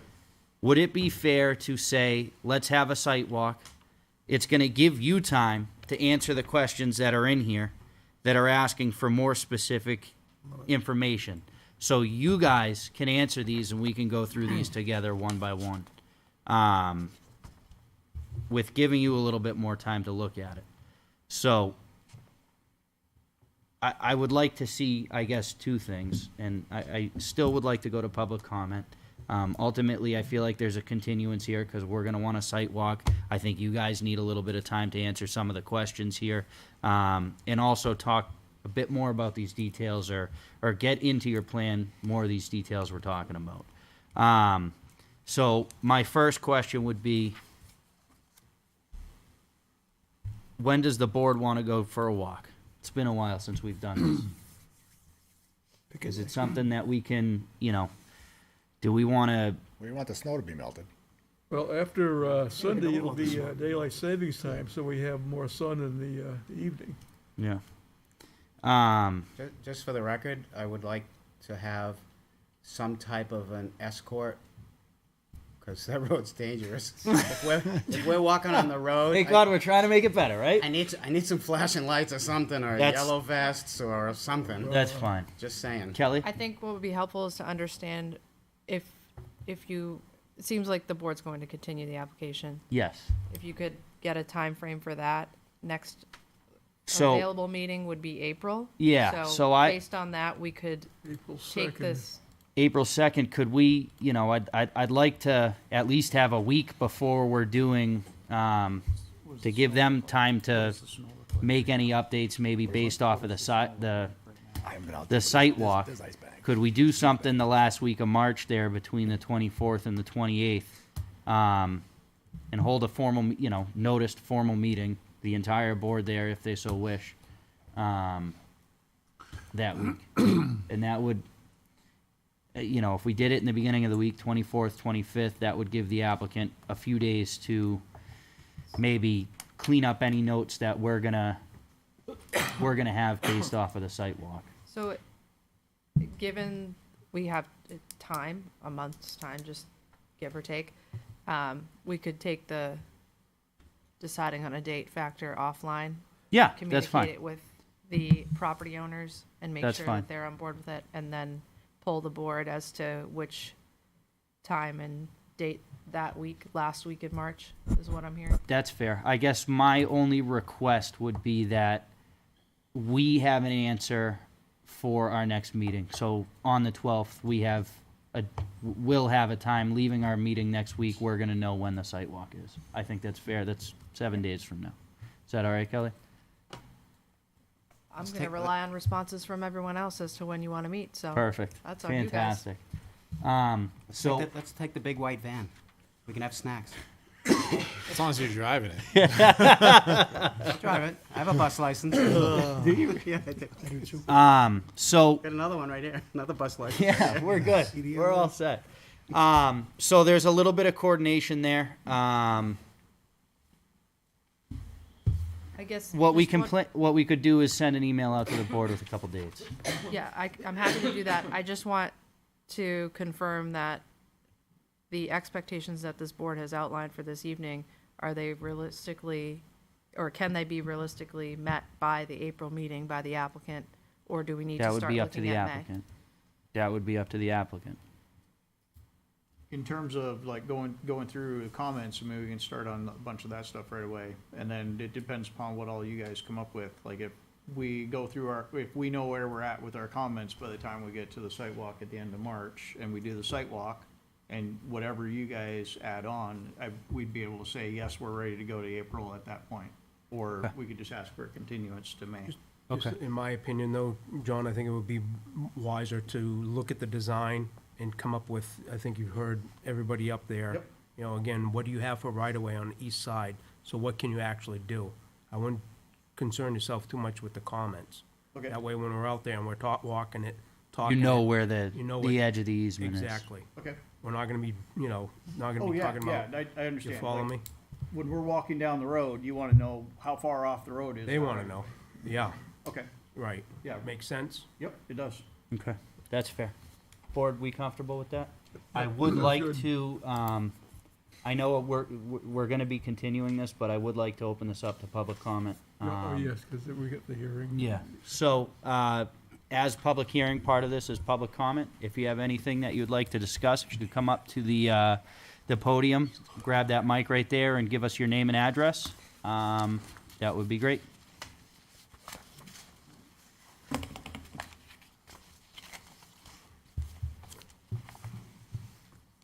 Hi, I'm Deb Stewart. I'm one of the abutters on the east side. And my biggest concern is the traffic. I realize that widening the road will improve some of the traffic problems, but right now, we have a lot of traffic that they just fly down that road. And I work from home, so I see it all day long. There is a lot of traffic. There are no truck signs. There are tractor trailers that go down there constantly with pool water deliveries.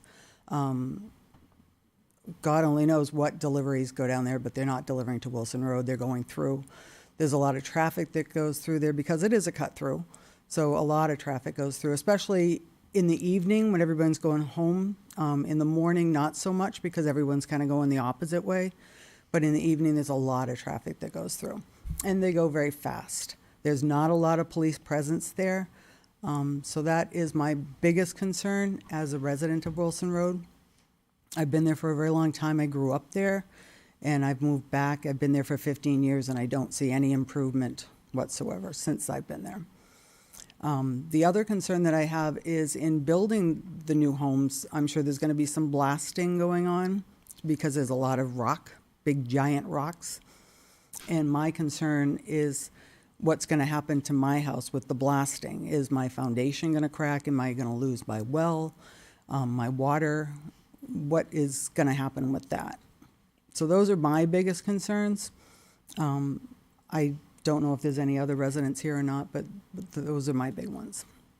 Thank you. I want to talk on a couple of those, both of them. Obviously, maybe our council or our representative from the police department could ask about some additional traffic enforcement out that way. Maybe a request to the police department if we could do something like that. Do you anticipate any blasting? For some of the roadway improvements, I think there's some ledge along the edge. But in terms of anytime you do blasting, we would end up hiring like Maine Drilling and Blasting, and that's all they do. They have all the insurance, they do all the pre-blast surveys of anybody that would be affected by anything they do. And I believe they basically just tailor whatever the situation is. They tailor the size of the blast to whatever is reasonable. And if there's issues that could come up, they make sure they identify what those issues could be ahead of time and make sure they don't happen with the abutters. Thank you. Just to be clear, those are, I believe, federal regulations that the blasting company has to follow. That is a separate process from the town. I just Okay. want to clarify that because sometimes that's confusing. Yeah, thank So you. that onus is on the applicant and the blasting company. Okay, thank you, Kelly. Okay. All set? Come on up, sir. Husband, Ronald Stewart, 40 Wilson Road. Okay, just the other day and just recently, within the past couple of weeks, people constantly go down that road. They go the opposite way. Okay? They're not following the instructions of the one way. I don't know what it is, but they do not see that do not enter sign on the old Dairy Road or whatever that road is, across from Mill Pond. And they come up that road, I mean, gangbanging down that road. I mean, past our house just to get to where Lance Ave is, to where it is a two-way. So, I mean, they're hauling butt. Well, just not too long ago, so again, a couple weeks, there was a little, I'd probably say 13, 15-year-old kids on little mini bikes going the opposite direction, going the wrong way. Now, they ran into a vehicle coming just beyond Lance Ave onto Wilson, crossing over Lance Ave, and these bikes were going the opposite direction. Now thank God that man, whoever it was, going the right way, was slow enough, okay? Because these kids, it's a dangerous road. You all probably familiar with it. But these little kids, I mean, the kid in front was probably 15, the one little guy in the back was probably, well, I don't know, 6, 7. And there's your little bikes, and they come down the road, and like I said, I mean, they're hauling down that road from Old Dairy, Mill Pond Road, and in the opposite direction, the direction of the flow, they're moving. So, I mean, I'm not, I was gonna phone it in to the cops, say, hey, this is what's happening on this road. It's a one-way, but never have. God forbid anything would happen. Not that I was wishing for or anything, but there was a sheriff. I was just hoping there was a sheriff that goes by the house. I don't know where he lives, but he goes by the house. I was just hoping that there was somebody coming the opposite direction to meet him. I was perfect, But that's what I hope on. That's what I hope for. This to stop, because again, like my wife says, these tractor trailers come down, these box trucks. Class B box trucks, tractor trailers. I mean, where are they going? And then there's the throughway to Mill Pond, and then there's the throughway to Bobwell Road in Manchester side. So I understand but it is what it is. You gotta follow the guideline.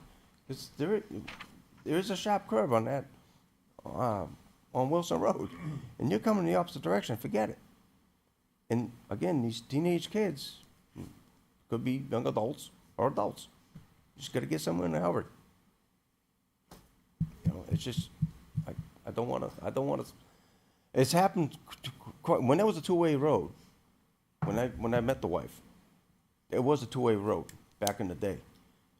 And there was a few incidences. There was a tree on the front lawn at the mother's house that got taken out, mother-in-law. And there was a car that flipped on the other side of the road, took out the mailbox. So, and that was a two-way road. And I couldn't see where it was. I said, "This is a two-way road." It was like a cow pasture. And I said, I couldn't believe, and it was 30. I don't know what. Believe it was 30 miles an hour at the time. But 25, thank God that they lowered to 25. But 30 back then, well, yeah, I mean, and it's a two-way road. You don't know who's coming around that corner. And Is it 25 right now? It is 25, yes, yes. And and the funny thing is, when I enter Wilson Road, I see a 30-mile-an-hour zone, a 30-mile-an-hour speed limit, but then all of a sudden, like, you go, 10 feet, and you see a 25-mile speed limit, and they got the little squiggly, snaky symbol, on the sign. I love those signs. So, that's it. I mean, it's like 30 for a short sprint, and then all of a sudden it's like 25 people, folks, and then all the way up to the end of Wilson Road. So Ron, just observe those signs, the color on the signs. A black on white is an enforceable sign. A Okay. black on orange is an advisory sign. Okay. Follow me? Okay. Yeah. Correct. Mr. Rugg, you had Thank a you. question, and then I'm gonna get to Jason. Your observations there, how frequent do you see vehicles headed the wrong way on that Oh, road? almost every day. Oh, really? Almost every, especially during work hours, or even like going home, people going home, they pass in front of the house. They just boom, up the road. Thank God Lance Ave, I mean, I'm just right off of Lance Ave. I'm like the first house on Wilson after Lance. So, yeah, they're poof. They're hauling, I mean, some of them moving just to get to that point on Lance Ave to where they're the two-way, and they say, well, I'm good, But I'm not saying what the police department could do, but if they sat a cruiser there at Lance Ave and see this guy coming up the road, hey, more bang for the bucks for the Londonderry, police department, Jason, you had a question? I was just thinking that the kids on the bikes, Yeah. that was- I wonder if this becomes a paved road, if they're no longer riding on a trail, they're riding on a street. Yep. And maybe that resolves the issue, maybe in their minds, they're on a trail, because it's an unpaved road, is just what I'm thinking, so. No, I mean, Mr. Chair. Yes, sir.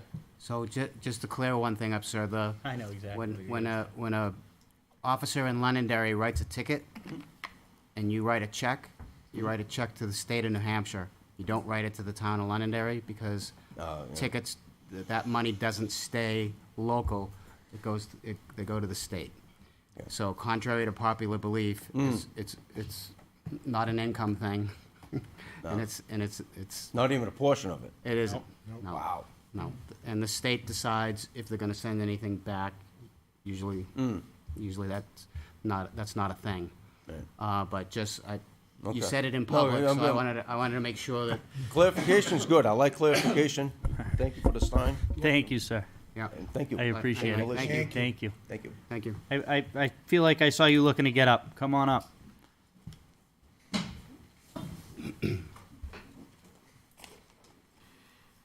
Deborah Lord. I live at the worst part of Wilson Road, 44, right on the corner. Couple of concerns I have. When you were discussing the water on the east side, it pools in my driveway. It is from my neighbor's house down into my driveway. My driveway is a mess right now. Part of the roadway is breaking apart at the edge of my driveway because of all the water. I have the same concerns as the last people who were here about drilling and blasting. My well is 20 feet off the road. It is sitting right on the road. And I'm very concerned about my well. And the water, sediment, all kinds of things can get in there. Sorry, I'm nervous. Don't be. We're not as bad as we look. Trust me. We're all friendly up here. So, Another thing with the traffic.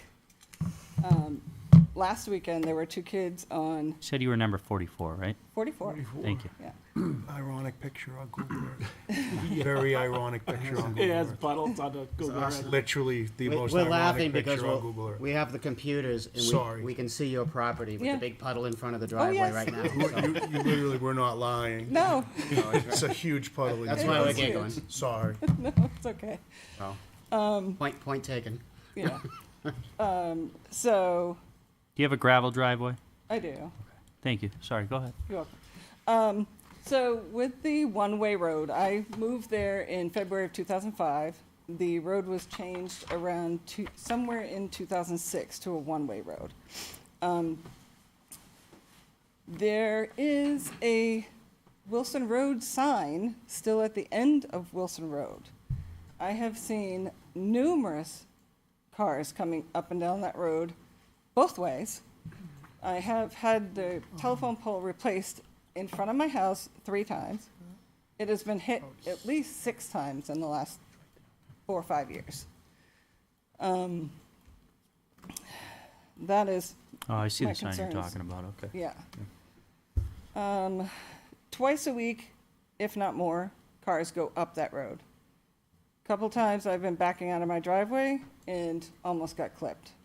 I didn't look the other way, thinking nobody is coming up that street, but I've almost got hit several times. Let's see what else I have. There are 7 deer that bed down right in between my house and the neighbor's house. What's going to happen to them? I know they're animals, but they have been there for 8 or 9 years. I see family after family after family that go through there. I'm concerned for them and whatever else that is in there for wildlife. But the traffic is a huge issue. I see cars going down the road all times of the day, and they're not stopping at anybody's house. The sign at the front of the road, I don't think is doing a whole lot to deter traffic. And would like those things to be considered. The kids that are going up and down the street on ATVs, they don't have helmets either. So if they get hit by somebody coming around one of the sharp corners before Wilson Road, there's gonna be a problem. You know, they're gonna get hurt. I've always had that concern because the road has always been like that. But yeah, drainage, what happens to the blasting, foundations, you know, those kinds of things. Those are my biggest concerns, because I've been there over 20 years. So my house is built in the 70s, so, you know, it could take a hit here and there if blasting, you know, does something. So those are my concerns. Thank you very much. Mr. Chair. Yes, sir. So, just in general, with what we're hearing, you need to understand that the planning board is a land use board. We are not an enforcement board, okay? So there's really nothing that we can do about that. I do want to tell you that there is a traffic study safety committee that helps handle that type of thing. And also, I would like it if you all had the time, one of you or a bunch of you might want to have a visit to the town council on a Monday night and explain to them what you're experiencing, what's going on, because they are the ones that ultimately make the decisions on any of those types of changes, and they're the ones that can actually affect a change for you in a positive way. They are actually the change makers if something's going to change.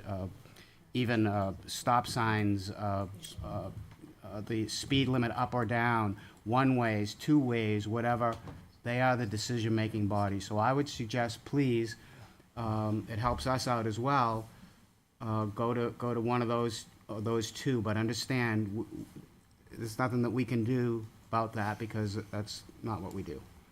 So, but thank you for Mr. coming Lee. and your comments. I think, Tony, one other thing though too, if that's actually occurring, and I'm not saying that it isn't, I would go right to the police department and ask.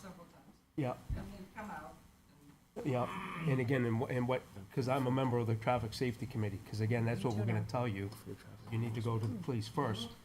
Yeah, and Chief Bernard is a member as well, but again, I think, you So know, am I now. the more often you go to them, because they're the people that can do that enforcement. I would highly recommend going to the council as well. Yeah. I would absolutely recommend going to the council. The next traffic safety meeting is April, the first Monday in April. Thank you. So you know. Correct. Yeah. All right. Traffic safety. Looks like I have one more member of the public. How are you, sir? Name and Good. address, please. Steve Mindler, 48 Wilson there at the end of this current map. Just kind of want to echo everything that's already been said, but maybe add a little to it. Overall, conceptually, I think the benefits of this project far outweigh any of, engineering aside, any of the hurdles that have been discussed or obstacles. I do want to say that, I regularly also see the traffic going the opposite way on the one-way, that's, aside from this project. And then I wanted to comment on the additional traffic being created by the addition of the houses. I think, any sort of development on the Mill Pond side and the Hunter Way is where majority of our traffic is going, and, the no Be through willing to bet street. it's about 70% of it. So no through traffic sign really isn't adding it. So if we see, here another 20 cars or whatever, it's small in comparison. But one thing that is, from my opinion, being there, it's like, from my perspective, I think all water flows to the east, just because of the embankments, the ledge, and the pitch of the road the way it is. So expanding on the west side, adding the 2 feet and the drainage, could probably only help, in my opinion. So not objected to that. But also the current use of the land and in regards to pedestrians, kids on bikes, whatnot, as they travel south on that road, I believe they're going so to access the land. And by placing these properties Getting rid here, of that access. you're actually going to deter any sort of trespassing that's taking place, creating these dangerous situations.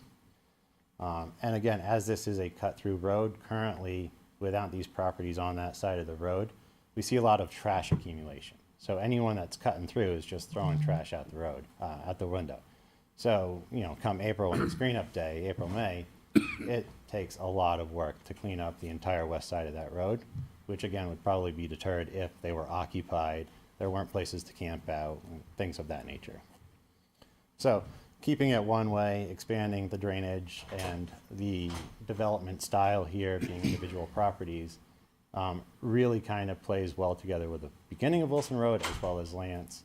And one-way traffic, mitigating the two-way, I think just ties everything together nicely to maintain what this neighborhood is developing into without going crazy, excessive traffic, large developments, or anything like that. So overall, conceptually, I think it's a great plan. And again, it's like drainage, don't think it can get worse, but that's my Okay, Tony. non-engineering backed proposal. Fantastic. Plan.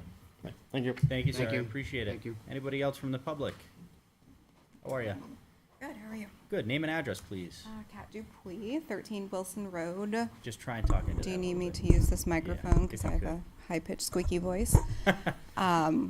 So I don't want to make a long meeting longer. So I'm not going to really harp on all the things that have already been said, but I have all of the same concerns, mostly traffic, right? Somebody already said you guys don't enforce things. This is a land use meeting, or board, sorry. So I guess my question would be, if then we've already established that the majority of this traffic is going to the neighborhoods behind Wilson Road, what mitigating factors were put in place back when that land was developed? Because I am sure at some point it was established this road would be used as a cut through. And most of the wear and tear on the road is not from the people who live on the road. And I keep hearing that you guys are here to protect the taxpayers, but asking for drainage, right? That helps a few people on that road, and we've already established that. But the wear and tear, it sounds like, has been overlooked for years, but now you're trying to put it on these guys to fix wear and tear that really shouldn't be their responsibility. These 8 houses aren't going to do a whole lot for wear and tear compared to what's already being done and has been overlooked for years. So, kind of a loaded question. One part of that is obviously, I think we've discussed it a little bit tonight. the only real improvements that were made when the big subdivision behind it went in were actually on that corner of Wilson and Old Derry. Can't speak for past boards, past staff, it was long before my time. Enforcement will certainly help. I agree and hear what you're saying of you've got a road that has an issue. Why is the applicant taking the brunt of the, I guess, lack of maintenance is essentially what you're asking, Yes. Be it Wilson Road or any other road in town, we have requirements, and when subdivisions go in or there's site improvements made, there are a set of standards that the town requires things to be built by. I think we as a board have recognized that this is a very difficult situation. So we as a board have said we're willing to deviate from what the town standards are for these roads, but there still needs to be some sort of an improvement done for us as a board. I thought you said the town did not have a standard for one-way roads. Correct, and that's why we are in this predicament, is because there really is no standard. So with there being no standard for one-way roads, what would have to be built for this to meet town standard would be a class 5, 6? Class 5, 24-foot wide, 2-lane road. We've acknowledged that is I should stop talking for the board. I feel as though that I've acknowledged that it's an unfair burden to put on the developer to repair this road that has no standard in town and bring it up to what the town standard is. Granted, there is not a standard for a one-way. The standard that applies would be a two-way. I feel as though that's an unnecessary burden on the applicant. I do still think that there needs to be some improvements to the road if there's gonna be additional houses put on it. Mr. Chair. Yes, sir. So I think I can help a little bit with your question, if that's okay? Absolutely. So typically,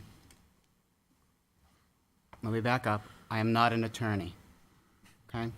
But typically, in a situation like this where you have regulations, when something doesn't fit exactly into it, it reverts back to what you do have, right? So we have regulation for two-way roads. So the standard then is this project will be held to the two-way road standard, and that standard has to do with width and how you build the road. How far down do you dig? How far do you redo whatever, 3/4 inch, 1/4 inch sand, compacted, whatever, and then build it all the way up to a standard that's gonna last 20, 30, 40 years, right? And so, in this case, things revert back to the regulation that we do have, which is the two-way road. What's happening here is, we're all trying to work together to make it right for everybody. Okay? There seems to be some movement on the side of the board, although there's been no votes taken yet, and there seems to be some movement by the applicant that we're gonna work together on this and see if we can make it happen and make it work. I guess my bigger question then is, was this just missed when Hunter Mills, Mantor Mills, all of those were built? Why was there no impact on traffic study or whatever, or mitigating factors put in place at that time? I realize most of you probably weren't on this board at this time. I think it was Arthur's fault. But are you guys just trying to fix something that was missed then? Because I feel like that should have been addressed. No, and I think that the concept is you're misunderstanding a little bit about what's being done, and I think that you have to understand that just because it was missed somewhere else doesn't mean that it has to be enforced, that it can't be enforced now. Just because I was going 110 miles an hour on Wilson Road in June and the officer didn't catch me, doesn't mean that he can't give me a ticket later on. I thought you looked familiar. And it's it's a green car. but so you understand, trying to make an analogy there? Well, yeah, except the ticket's going to somebody who wasn't driving. Well, to help with that too, when the traffic study was probably done then, it was done on the conditions at the time, what the traffic was at the time, which has changed, probably significantly since then. We're dealing with conditions right now on this when we're taking a look at this. So it may have not been missed. It may have just been not an issue back then. I can't speak for the board back then either, but that's my thought. As well as you start to use more roads, as you see more openings. It's not like maybe back then there wasn't traffic lights that impeded you, or, developments that impeded your traffic. It's called a cut through because you found an easy way to cut through, right? So you went and found this way. So this way might not have been in anybody's plan at that time. That's And I'm not saying I don't want Wilson Road improved, but what I see, right, is what everybody else sees. A lot of kids riding their bikes in gaggles. I don't even let my children play outside anymore because of how fast people drive. I've had 2 drunk people crash on my lawn. One almost took out my telephone pole in the last year. Widening this road, making it easier to drive down, is only going to cause people to drive faster down a road that they already drive recklessly down. That's my big concern. What if everybody works together and puts some implications and get some speed humps, or if we bring all these divisions together, it could make it a safe place. Right? Wonderful. That would be great. I would reiterate that I would ask everybody who's a resident on Wilson Road that's here tonight to please go to the town council meeting. And I would be more than happy to be there as well in support of concerns and more enforcement on Wilson Road. Ultimately, speed limits everywhere are an enforcement issue. Is that meeting shorter than this meeting? This is a short one. It's only 9 o'clock at night. This is awesome. But yes, public comment is the first thing at town council meetings. Wonderful. So I would ask all of you to please come to a council meeting. I'll be more than happy. I'm sure there's other board members here that would be more than happy to speak as well. I'll be there. At the end of the day, he has to be there.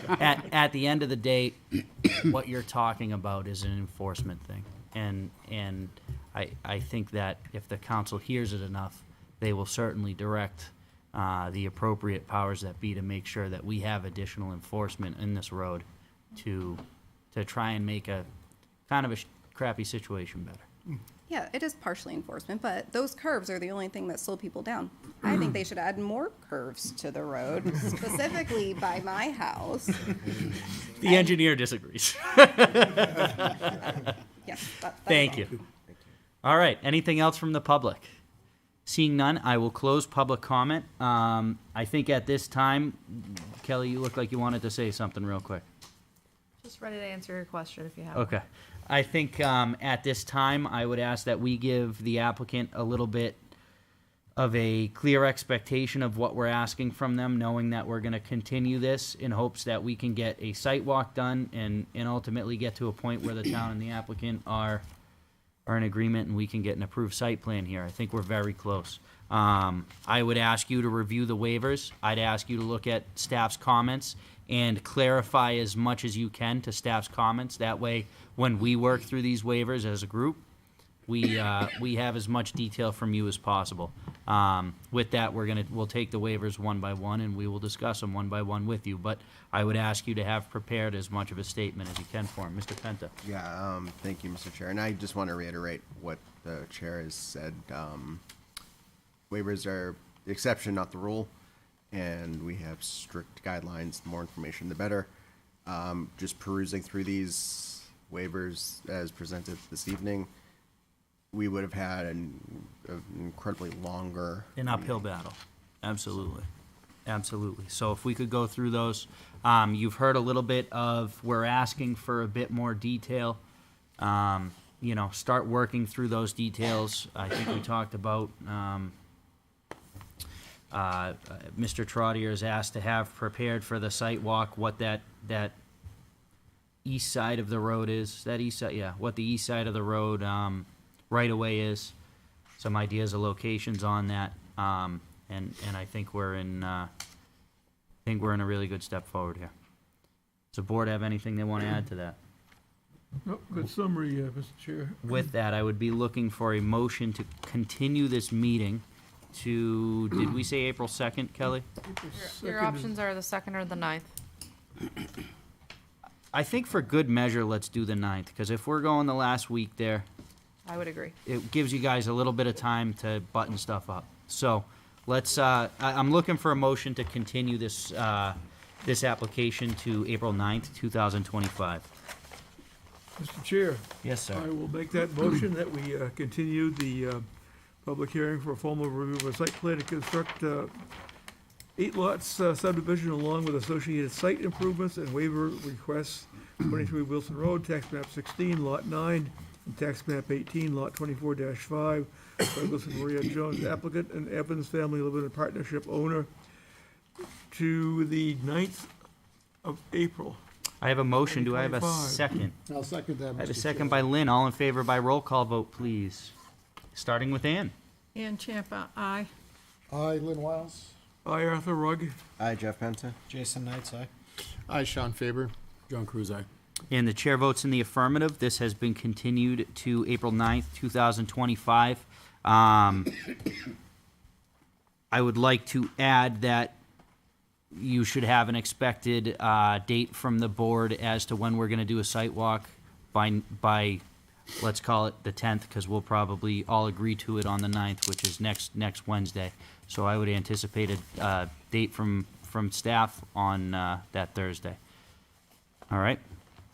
Thank you, folks. Thank you. All right. Next item, we have a public hearing on an application for formal review of a site plan to construct a vehicle storage lot along with associated site improvements located at 4 Nashua and 6 Londonderry Road, map 10, lots 118 and 121, zone C2, Town of Derry, New Hampshire, tax map 26, lot 53. Wyndham Realty Limited Company and Wyndham Realty LLC is the owner and applicant. Good evening, sir. How are you? Good, how are you? Good. Just give me 1 second to get some paperwork in front of me here. All right. So to start, we are going to look at completeness. We do have some outstanding checklist items. It looks like there are 6 of them, of which 2 of them it looks like the applicant has applied for waivers on. Irregardless, I'm looking for a motion to accept this. This application is complete and that these items are waived for acceptance purposes only. Mr. Chair, I'll make a motion that these, that we waive these 6 waiver requests. 6, For- 6 completeness requests. Yes. Call it something like that. Right, this is to. Outstanding checklist items. There we go. We're only waiving for, completeness. Correct. Period. All right, I have a motion. Do I have a second? I'll second that, Mr. Thank Chair. you, sir. All in favor, starting with Ann, please. Ann Champa, aye. Lynn Wiles, aye. Aye, Arthur Rugg. Jason Knights, aye. Sean Faber, aye. John Cruz, aye. And the chair votes in the affirmative. These have been waived for acceptance purposes only. Gentlemen, good evening. Floor is yours. Good evening, board members. Matt Ruth here from TF Moran, representing the applicant on this project. I certainly can address some of the checklist items if that is the board's request. I believe some of them were requested waivers that were not necessarily included in the comment letter I received. Additionally, one of those items was related to a stamped drainage report, which the town does have in their possession, an electronic copy that was stamped. I believe it was a copy that Stantec had received that was not stamped. So really the only outstanding checklist item that I am aware of that does not consist with a waiver would be the USGS map in the drainage report. With that, I'll go into the project. We currently are looking at map 10, lot 121, and map 10, lot 118. The intent is to merge those lots to create a 2.397 acre lot, maintaining the existing retail building that is at 6 Londonderry Road, and maintain the small parking lot adjacent to Friendly Red's restaurant. We will be maintaining that curb cut to that small parking lot, but it will be separate from the proposed storage lot. We also will be closing the existing curb cut that is also on Nashua Road to the west, and all access will be through the existing 6 Londonderry Road Drive. We propose maintaining 29 spaces in front of the existing building, and constructing 116 double and triple stack spaces for long-term vehicle storage behind the existing building, and maintaining 8 original spaces on the south side of the building. This building will not be open to the public. It'll be simply for the use of the auto auction folks to store vehicles long-term, typically associated with what I believe are rental companies. We are proposing to install a 8-foot tall security fence with privacy slats on the side and rear of the building, and a decorative fence with stone texture fronting Nashua Road to try to mimic that of the abutting restaurant. We are intending to add additional screening to the Nashua Road frontage, Londonderry Road, and areas adjacent to the residences on the northeast corner and on the southwest corner. We are proposing a stormwater treatment system that consists of a wet pond and includes pre-treatment. We also anticipate that this storage lot will probably turn over the entire amount of parking provided, typically in over a month. So with that, we don't anticipate any dramatic increase to traffic due to that.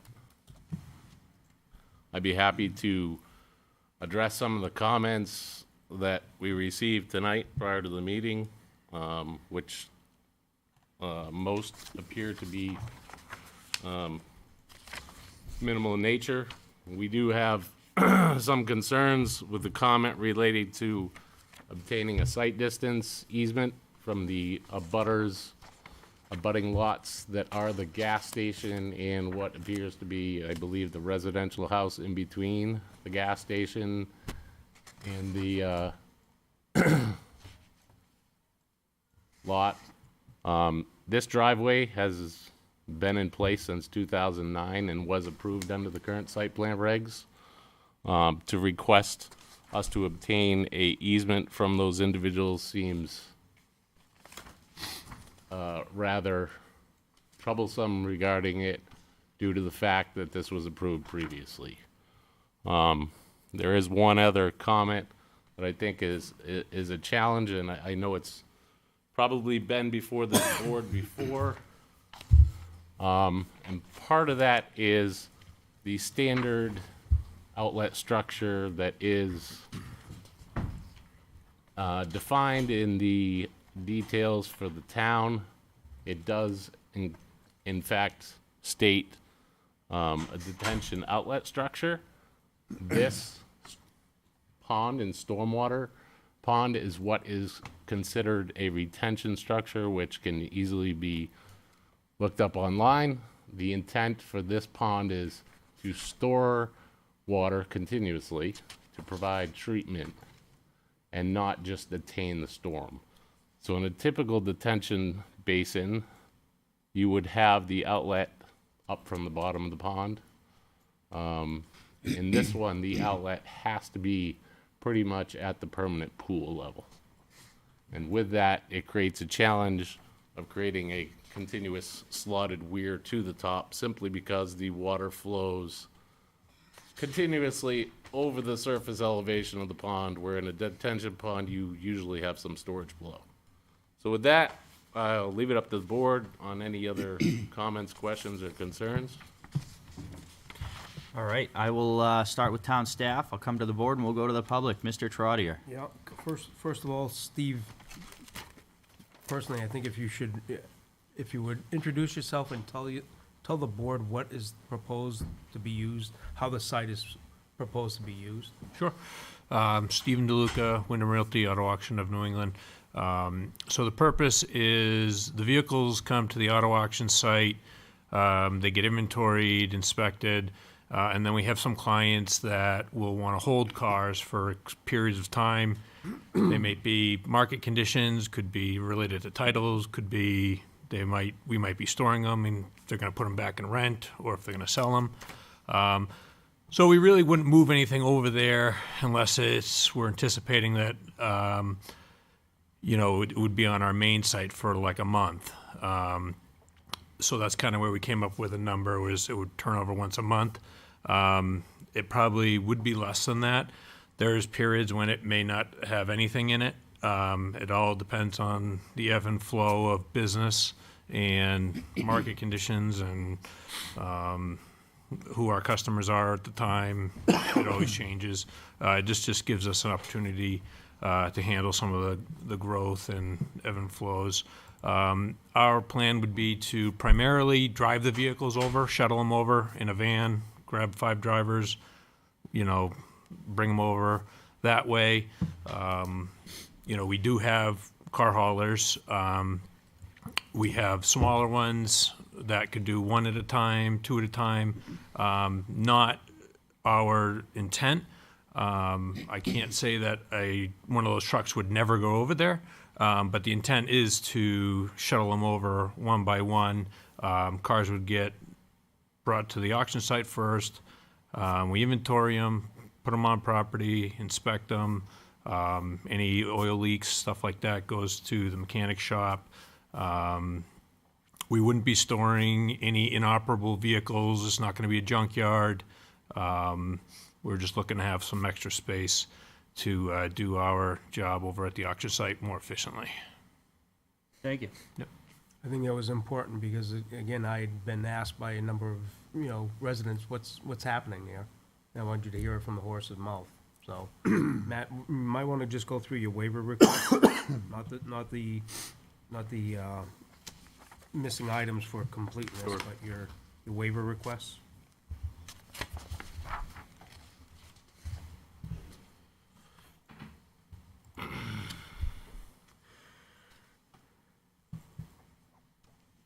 So, the waivers we are requesting, for the most part, deal with drainage. We're looking for a waiver on the minimum design velocity and pipes to be less than 2 feet per second due to the flatness of the site, as well as where we need to tie in drainage out on Londonderry Road.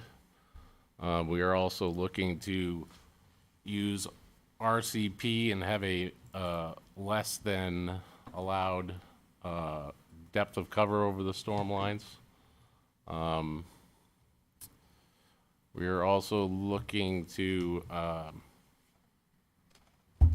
provide less than 10% in overall interior area of the parking lot dedicated to landscape, and as well as a number of shade trees. I can certainly go through the rationale if this board would like me to do that. It has been included in the application, so I'll proceed however the board would like me to on that. We are also looking to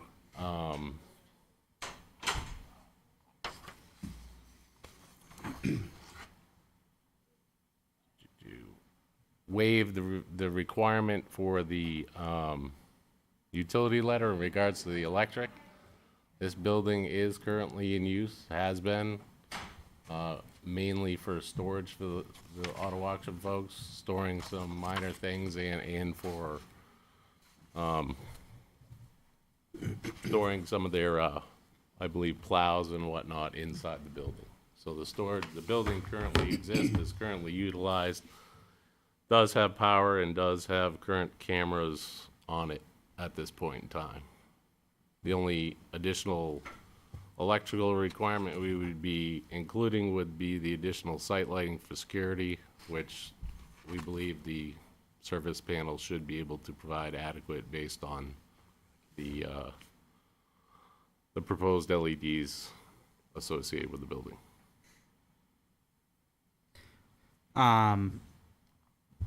I'll let staff finish up. John, do you have anything else for me? Yep, so I'll go through staff's position as far as the waivers. Yep. And I'm gonna let Kelly talk to the landscaping.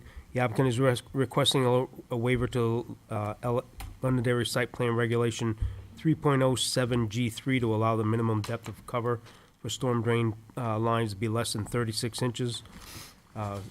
Staff does support that as long as the drains, those drain lines are specified as being Class 5 reinforced concrete pipe.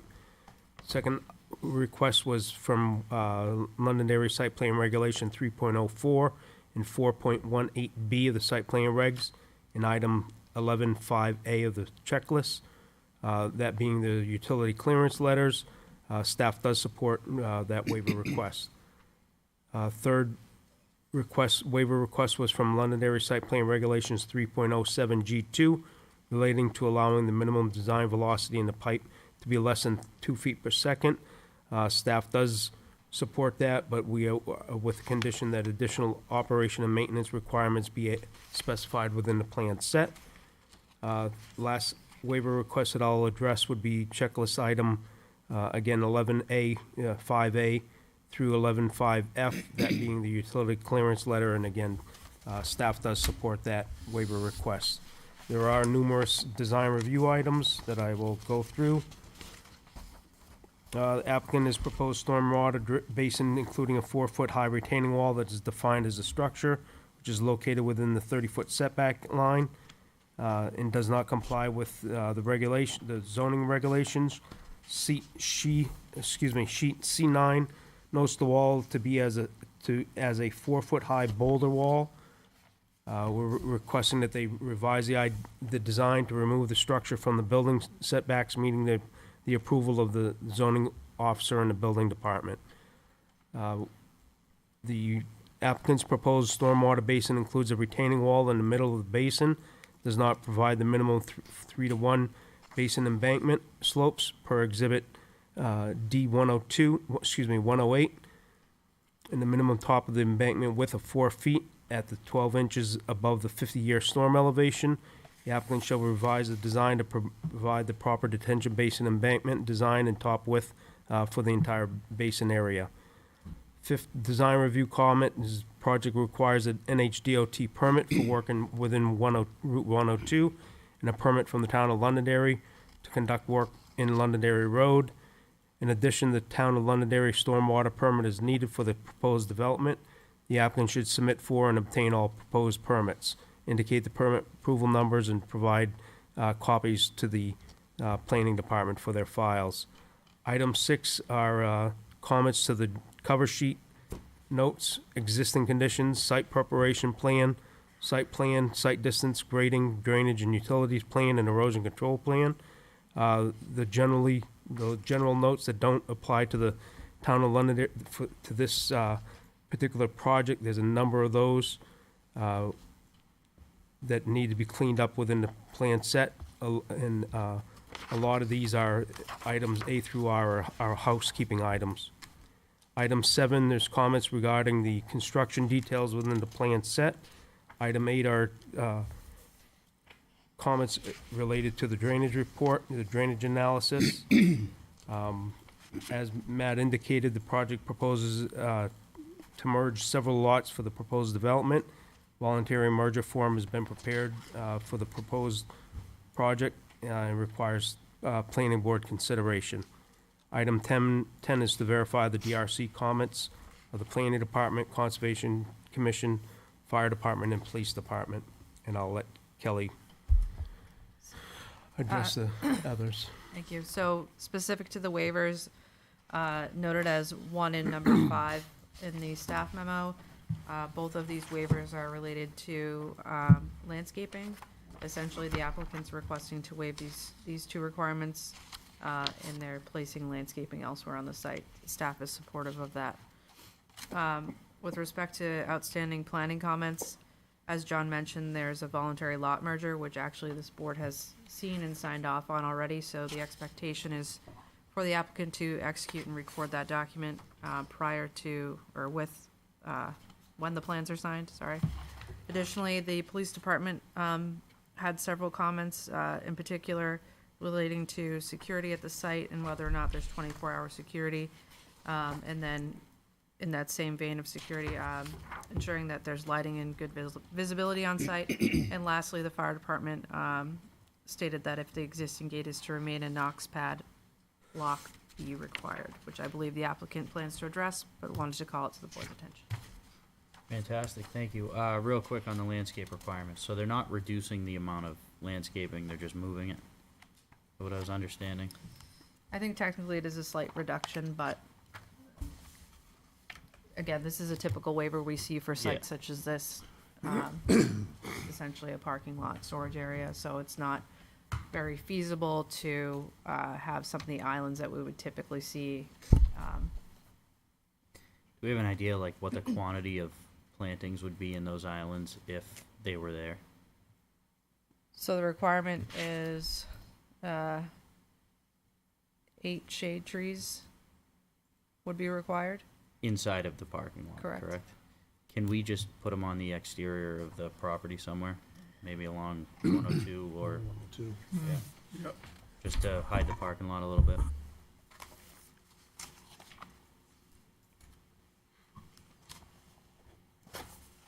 They're showing 6 already. That's the total. So you're saying there would be an additional 8 shade trees on top of, I'm just stating the requirement's 8 shade trees within that area. So 8 shade, correct? And they're gonna have none, or they have 2 by the look of it, right? Because is that technically that one little island is, so they have 2 of the 8, so there's 6 missing. Is there anywhere on the site that we could put these 6 shade trees just to further damper the parking lot effect from 102? Would you guys be all right with that? If there's room, I don't know where, where we would put them. Yeah, so on the long-term storage lot portion, it's saying 8 trees, we've provided 2, and what we are doing is saving some existing trees that are around the edge of the property.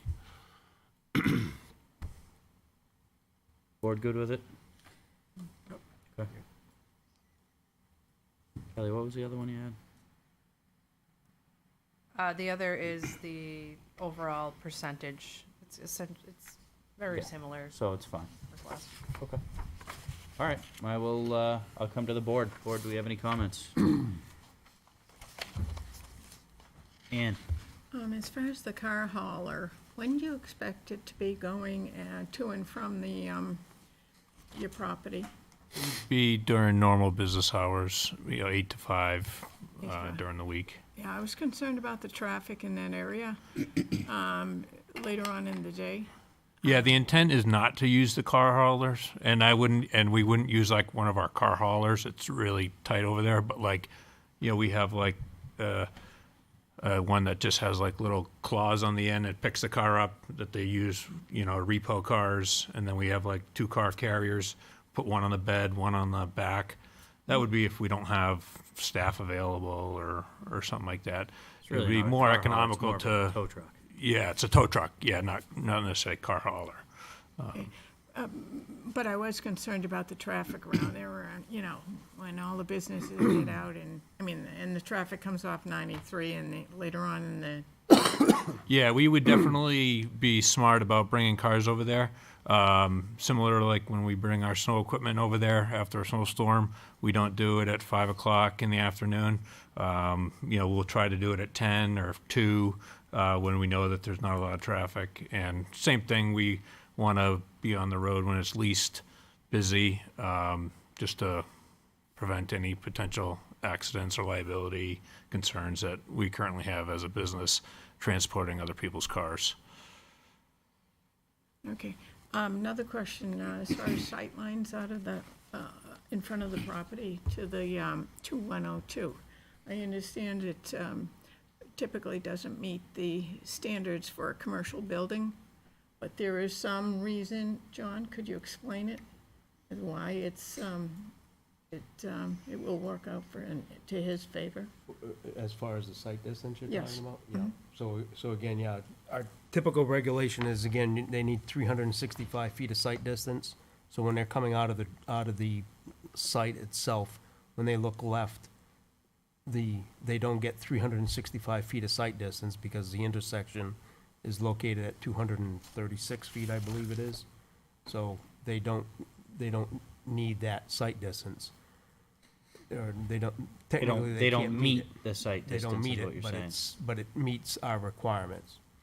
The issue that Matt raised about the easement over the abutting lot, Matt, I do not know. Again, it's be your responsibility to pursue, did they get a waiver from the board, or is there actually an existing site distance easement over the barber shop's property? Yeah, I would have to look at the records for that to see if it actually exists. There you go. Yep, I did notice, Clear yep, whether it was determined it did exist. yeah, so again, then look back at because again, that comment would have been back when Alamo came in. And there's a couple of projects here in town, I don't remember that one. I did notice this afternoon when I went by it, at that property next door to yours to the south, the barber shop. On their parking lot, they have a truck parked parallel to the road, right as far as the edge of their lot line. They have a parking lot that you can see in that picture right there. You see 3 cars there, but the one truck, a pickup truck, was parked closer to the road there. I'm just wondering if it'll be in the sight lines for any cars coming out of your property. Is there any, John, is there anything that, any regulations or anything like that? Well, again, they would pursue a site distance easement, and again, typically, and that easement would be to prevent them from planting obstructions to their site distance. Typically, it's not to. Park, Yeah, okay. yeah, because then it might be impeding them, so, but again, it's Matt's responsibility to look at it, and if he can't meet it, then he comes back to the board. Okay, thank you. I feel like there's more of a conversation here with this site distance thing. Yeah. Mr. So, D. thank you, Mr. Chair. I'd like to let you know that Ryan Ouellette, board member, needed to leave the meeting for a family item, and he will not be returning. So just for the record. So just to be clear, this site will not be open to the general public, correct? Correct. You will not be auctioning cars here? Nope. You will not be repairing or changing oil or anything like that? Nope. Here? It's just be so like a lumber yard for cars. We're just storing commodities. Got it. If we could stack them, we would. Yep. Please don't do that. There's other issues with stacking Then that'll cars. start being called halls. You don't want that. No. You don't want to go there with the No. stacking thing. We got No. a history of stacking cars on There you Monday. go. But anyway, that's a separate item. It has to be asked and answered, right? Just Yeah, absolutely, yeah. So that we get it on the public record. So, so in effect, this is a private site. Yeah. Only our employees will be Correct. accessing it. Two things. One, you mentioned an 8-foot fence. Is our regulation 6 feet or is it 8 feet?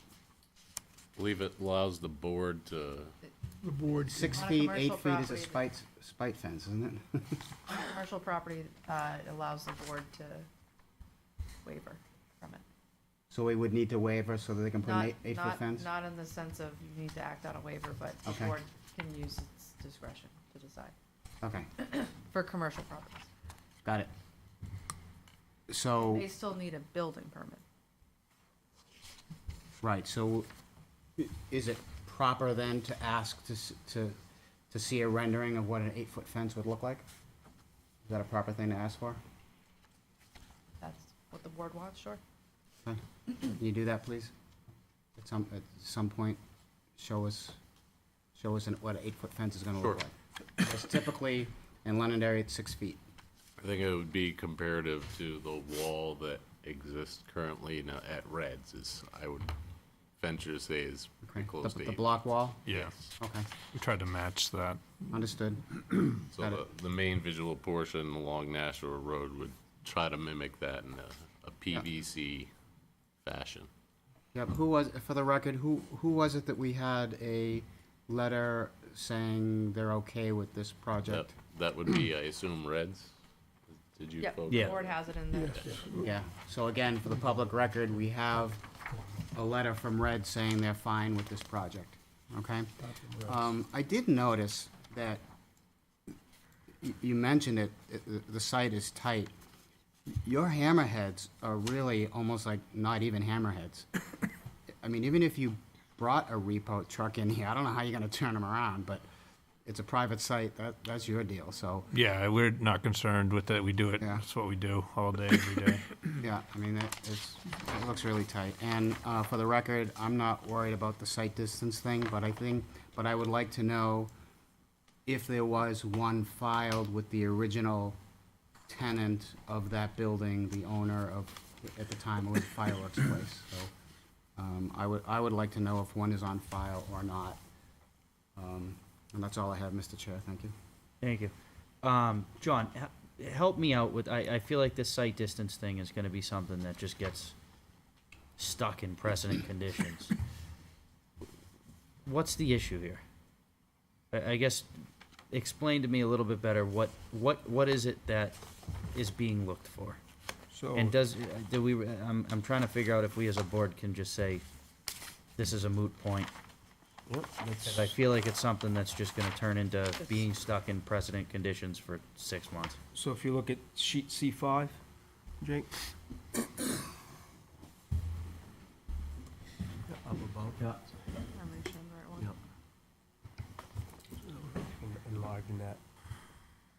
Yep, a bit more, there you go. So again, Jake, so the trucks, the vehicle's coming out of the site. Yep. He's here 15 feet back from the edge of pavement. Yep. He looks left to look back towards 102. So see where this is the property line? Yep. This is the sight line. Yep. So he's going over that property as well as the gas station property. So, and then when he's looking right, he's looking back up Londonderry Road, right, he's looking over his own property.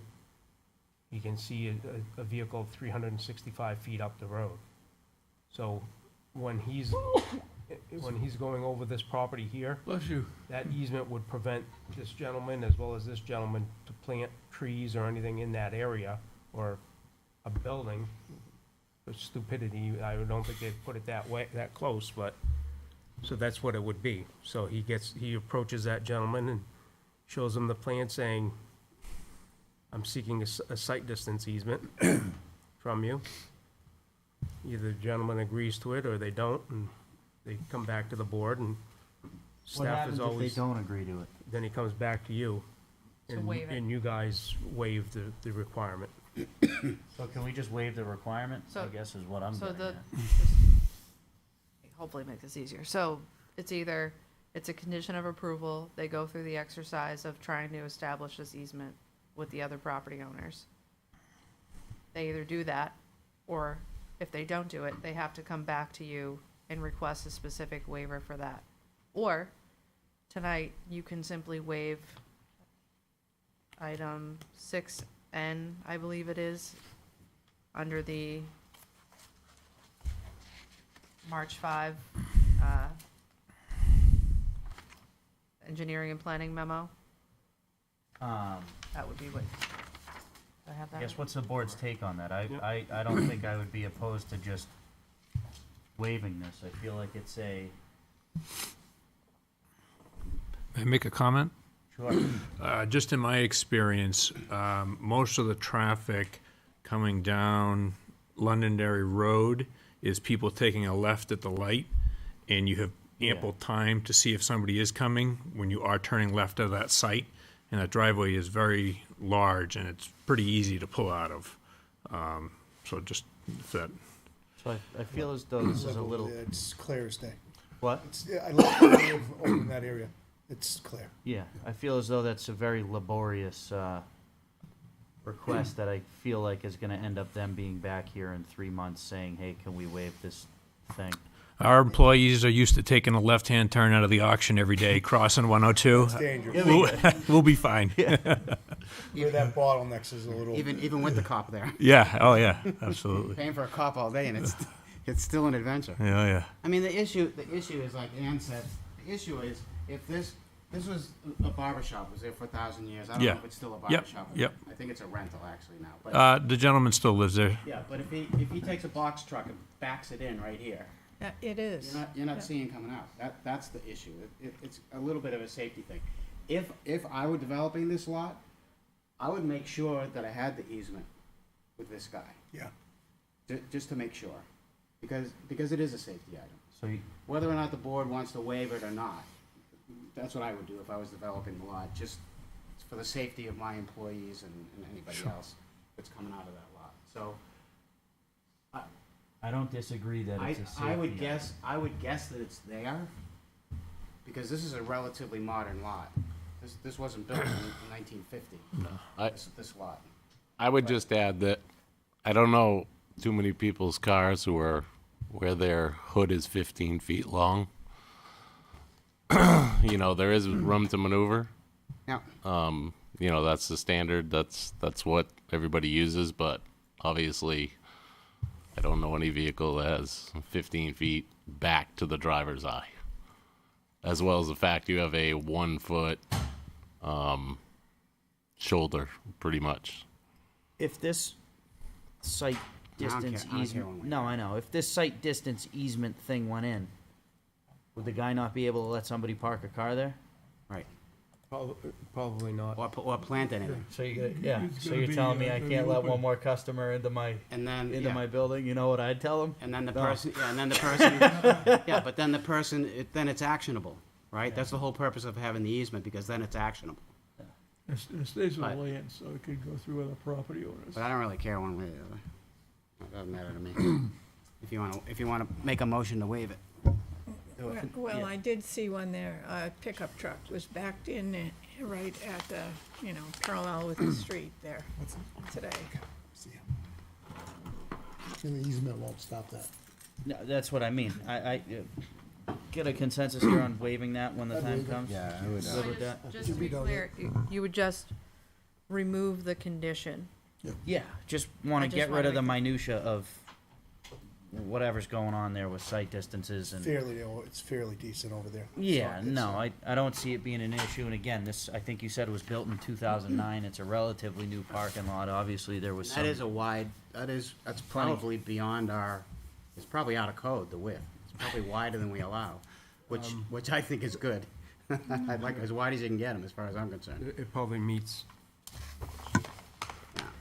But There he Never goes. once seen them move I see their snow stuff move. I've never once seen them move it. Yeah, exactly, it's there one day, gone the 24 next. feet. Again, it's the radiuses. Okay. 24 feet, the Yeah. radiuses are. Yeah. So, I mean, it's good size, Yeah. whatever. Do what you- I don't think it's an issue, when we get to it, we'll remove this condition. I forget where we were, I think we were with the board, anything else from the board? Just one quick question. Sure. The parking lot next to Red's, I missed when you described what you're going to be doing with that.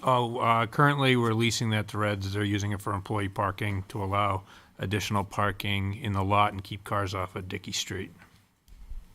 Okay. Thanks. Being a good neighbor by the sounds of it. Yeah. The guy that needs parking spots is leasing parking spots to somebody else. Yes, sir. It's a two-way thing. You can go back and forth, when you're busy or when you're not. Yeah.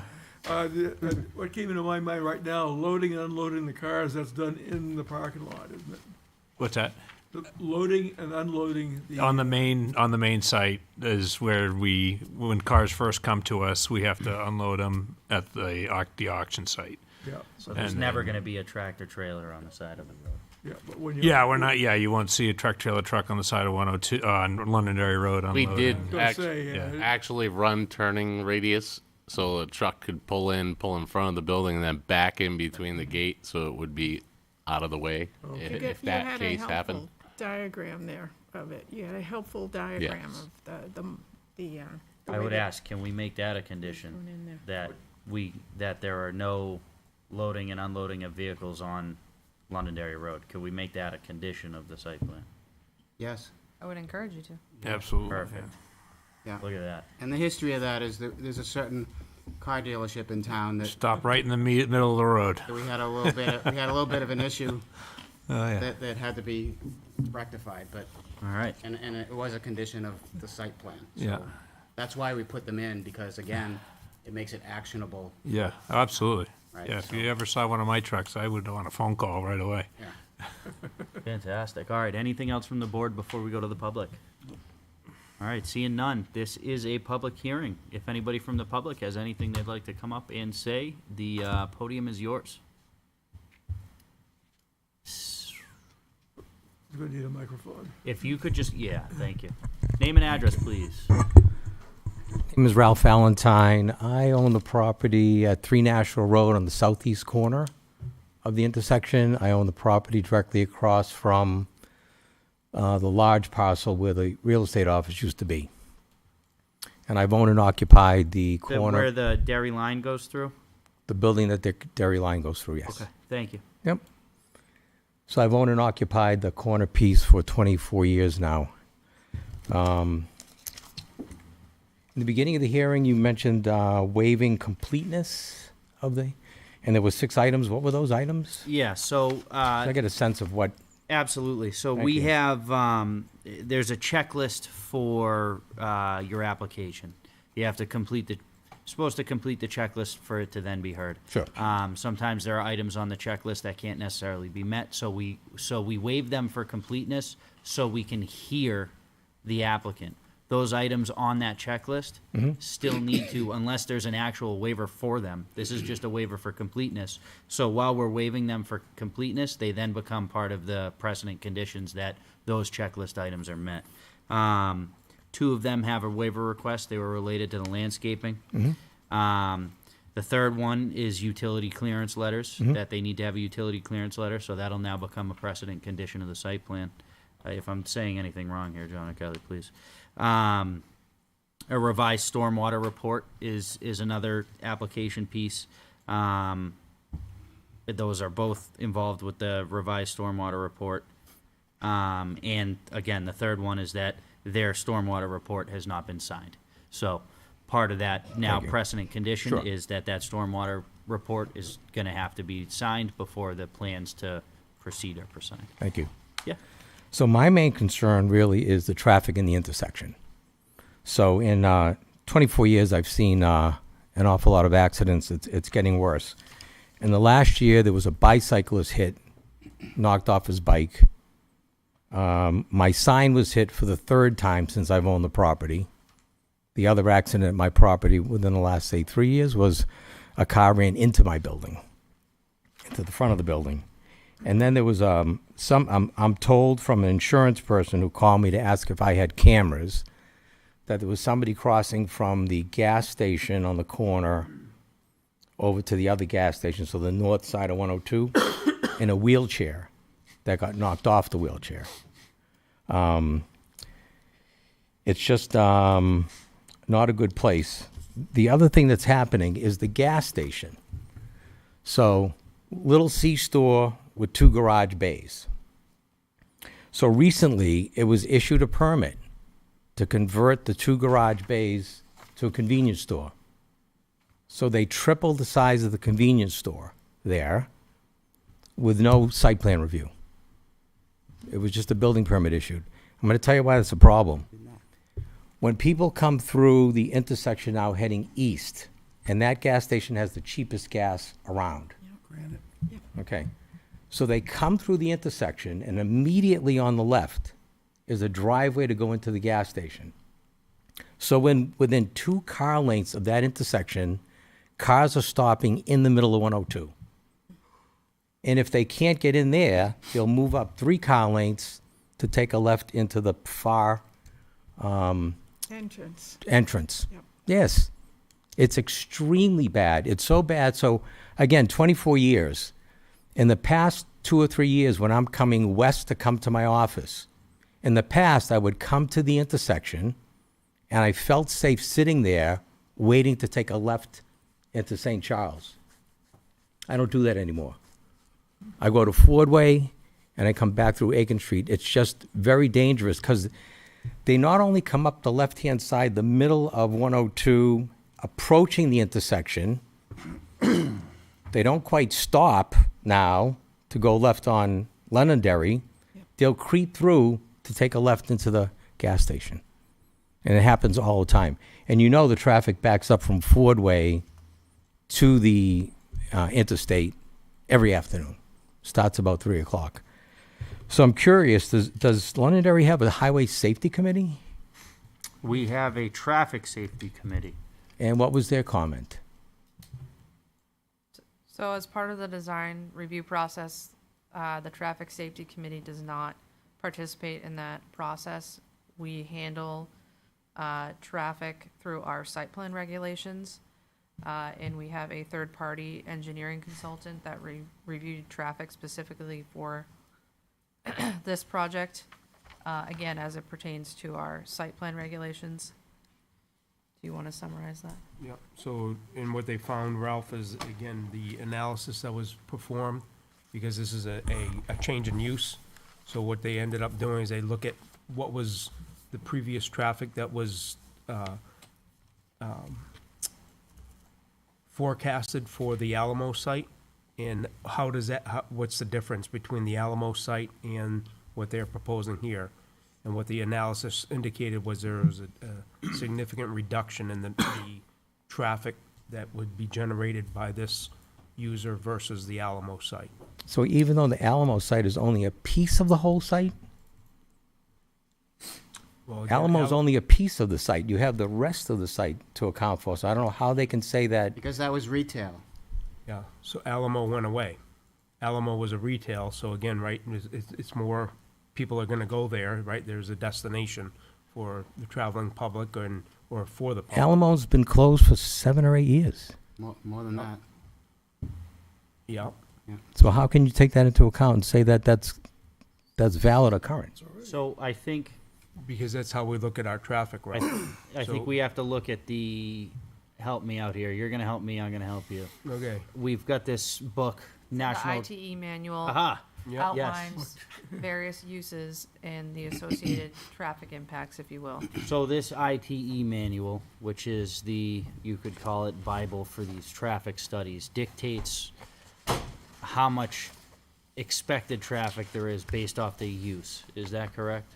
Right, and so a retail use has a specific, chime in if I'm getting this wrong. Yep. A specific number associated with it, Cars per hour. cars per hour. Yep, I understand that.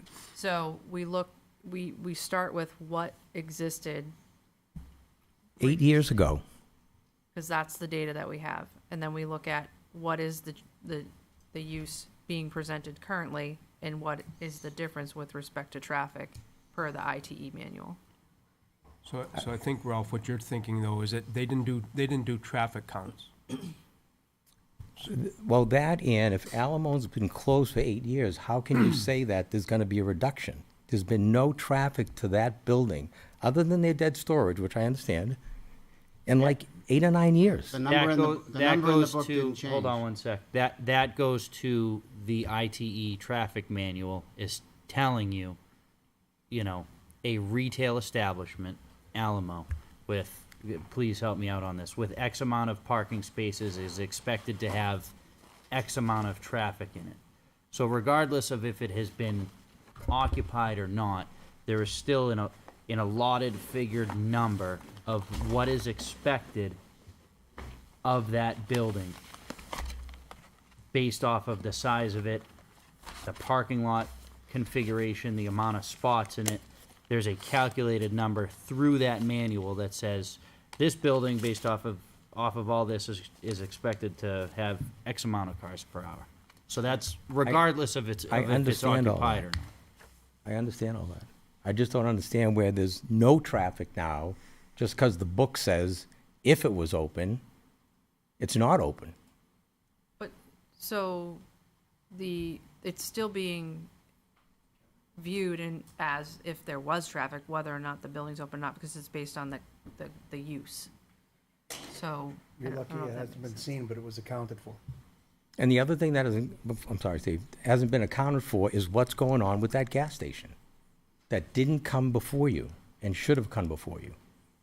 In fact, they may have come before you, but they wanted to do a coffee shop little Tell you that restaurant. gas station has never been before this board.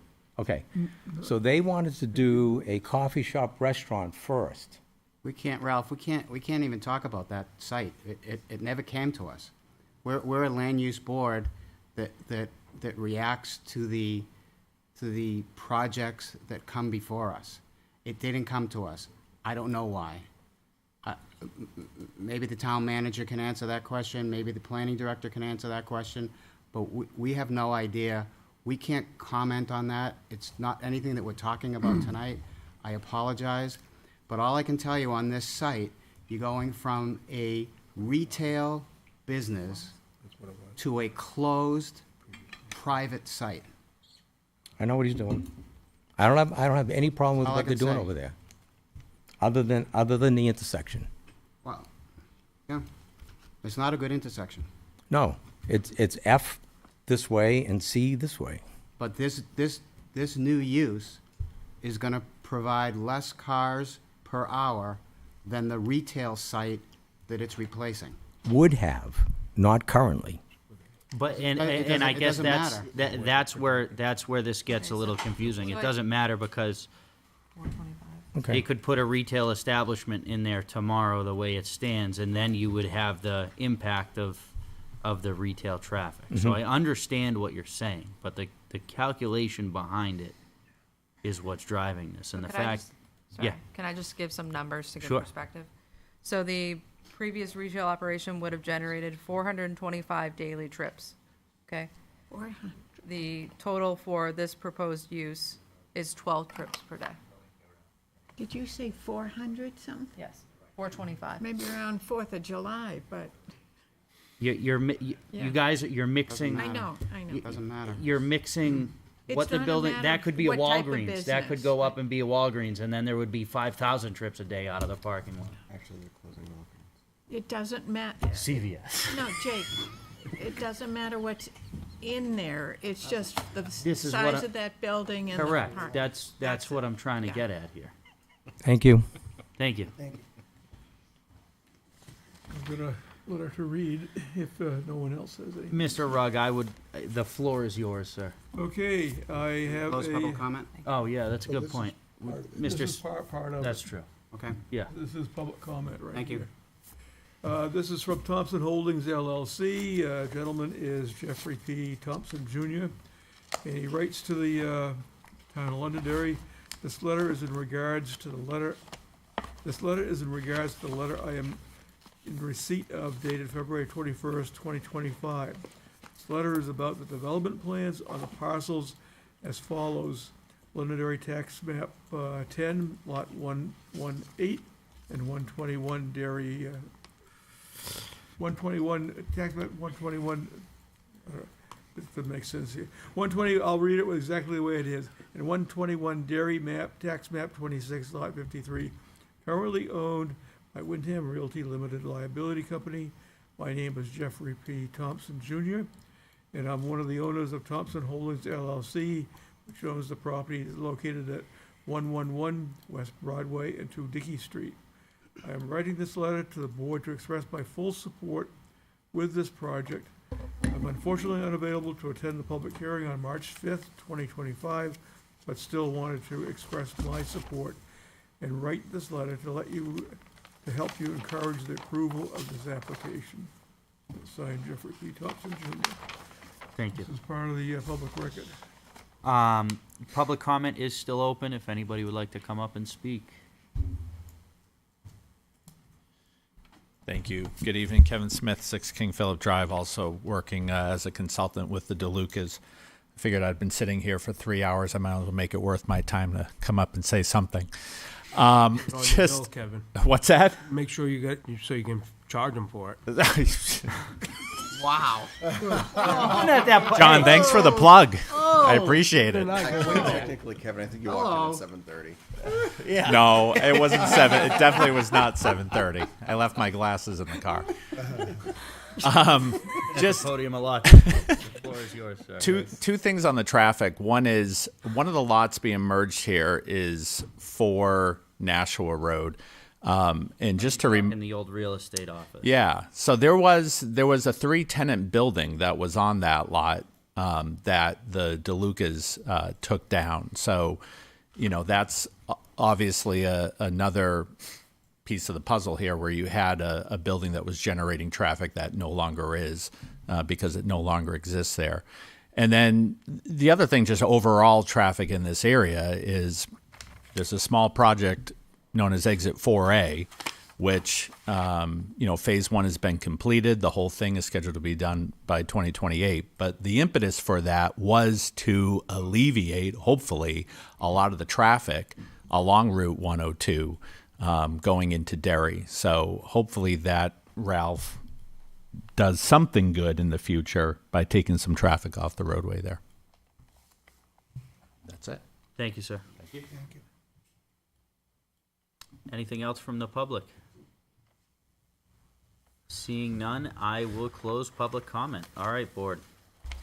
I believe we have some waivers to act on here. Was it the 6? Yes. Do we want to take these one by one? Waivers. Here we are. All right. So, looking for a motion on these waivers. How would we like to move first? Do we want to go one by one, or do we want to take all 6? Well, I think if anyone has a differing of opinion, maybe we should take it one by one, just in case. Sure. Whatever the board wants. That's what I'm here for.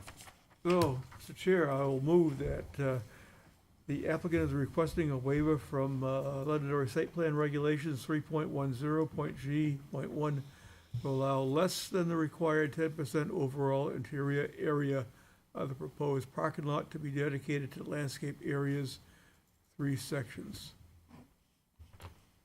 I have a motion. Do I need a? Oh. Are you We need a granting it? reason why. Is there a, yeah. We need a reason why. Yeah, I need you to finish that, Art, with is it, I don't have It's any, not in the public good. Yeah. It's- The waiver may be granted without substantial detriment to the public good. okay, that's, the third one. I don't see that on here, but, oh, there it is, okay. Yeah. All right, So so we're granting the waiver because there's no substantial detriment to the public good. I have a motion for Mr. Rugg. Do I have a second? I'll second that, Mr. I have Chair. a second for Mr. Wiles. All in favor, starting with Ann. Aye, Ann Champa. Aye, Lynn Wiles. Aye, Arthur Rugg. Aye, Jeff Penta. Jason, I'd say. Aye, Sean Faber. The chair votes in the affirmative, and the first waiver has been granted. Okay, Mr. Chair, I will move that we grant a waiver from Londonderry Site Plan Regulation 3.07.G.3 to allow the minimum depth of cover for the storm drain lines to be less than 36 inches from the top of the pipe to the finished grade. And the reason is that granting the waiver because there's no substantial detriment to the public good. With the I'll second condition that. that pipe be concrete, reinforced concrete pipe, class 5. What was that, John? You're gonna grant the waiver as long as that pipe is reinforced concrete pipe, class 5. Okay, I'll include that in the motion, so it'll be a waiver from 3.07.G to allow the minimum depth to be, cover the storm drain for less than 36 inches It has to be of concrete construction. Grade 5.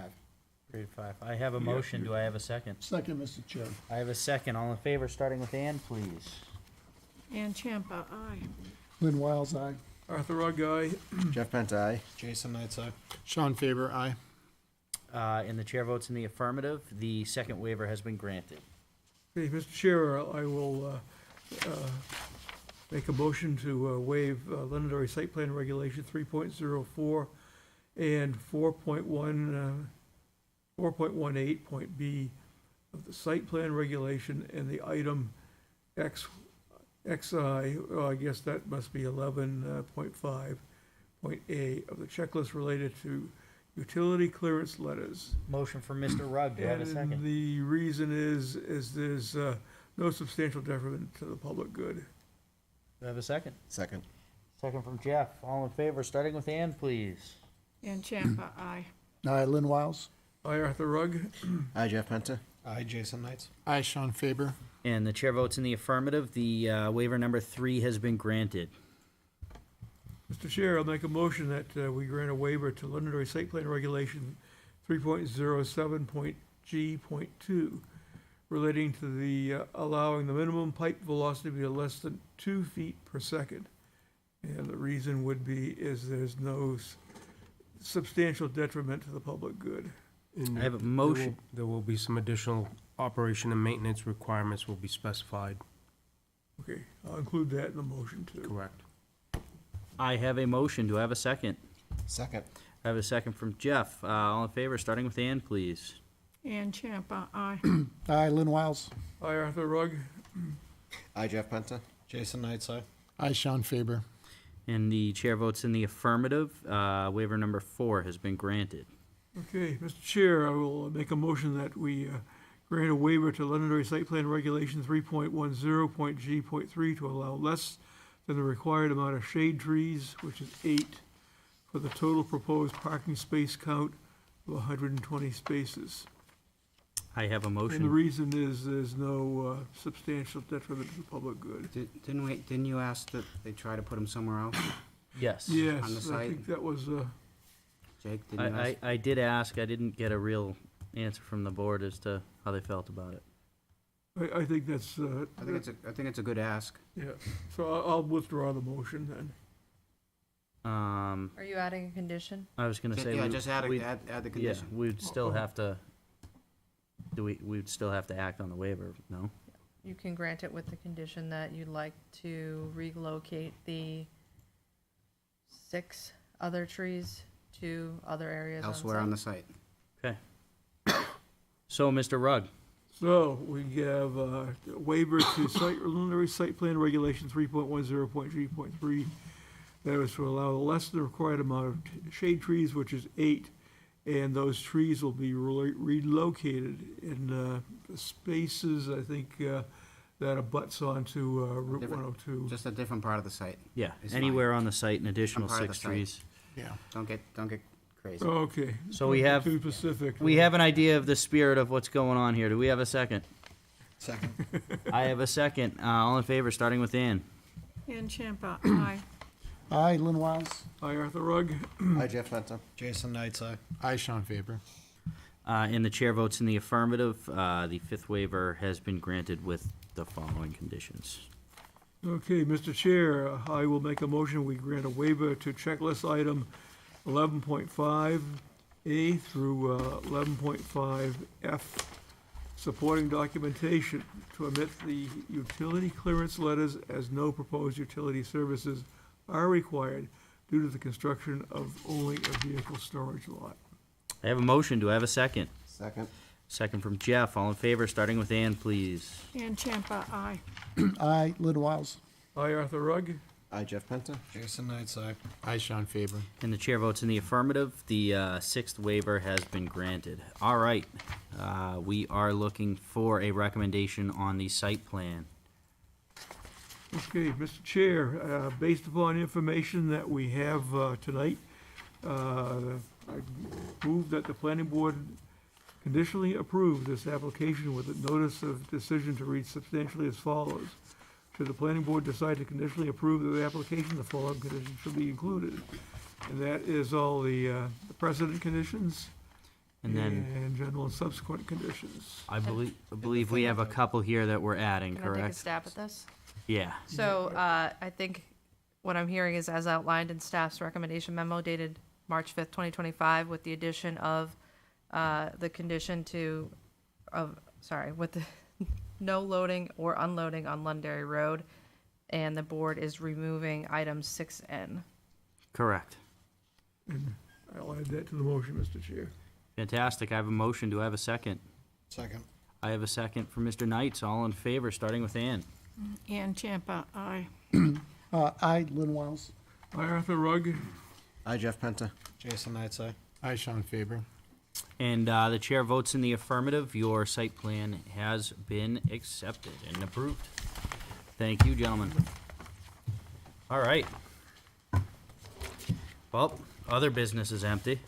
We do have, just a reminder that next week we have our work session and election of officers. You hit it, Mr. Chair. Outside of that, Mr. DeFrancesco, the floor is yours. Tell me about it. So, Mr. Chair, I'd like to, I don't know What's up? I don't know if the matters were off there. Oh, that's Go ahead. I'd like to make it a matter of public record that there were 3 public hearings tonight that the general public took advantage of. I'd also like to address an item in the local paper concerning the Heritage Commission. If you watched the meeting, the headline in the local paper about the Heritage Commission and Old Rum Trail really did not occur. That's not what they said. And I know it's unusual for me to be defending the Heritage Commission, but in this case, that's not what they said. For people who are interested, watch the meeting, and you get a flavor of what they're trying to do there. They're trying to work in cooperation with the builder developer, and that's all I'm going to say at this point. Thank you. And I'll confirm what Tony has said, because I was present at the meeting. Fantastic. Anything else from the board? All right. Somebody, anybody? Motion to adjourn, Mr. Chair. Motion. Do I have a second? Second. All in favor, please say aye. Aye. Have a great night, everybody.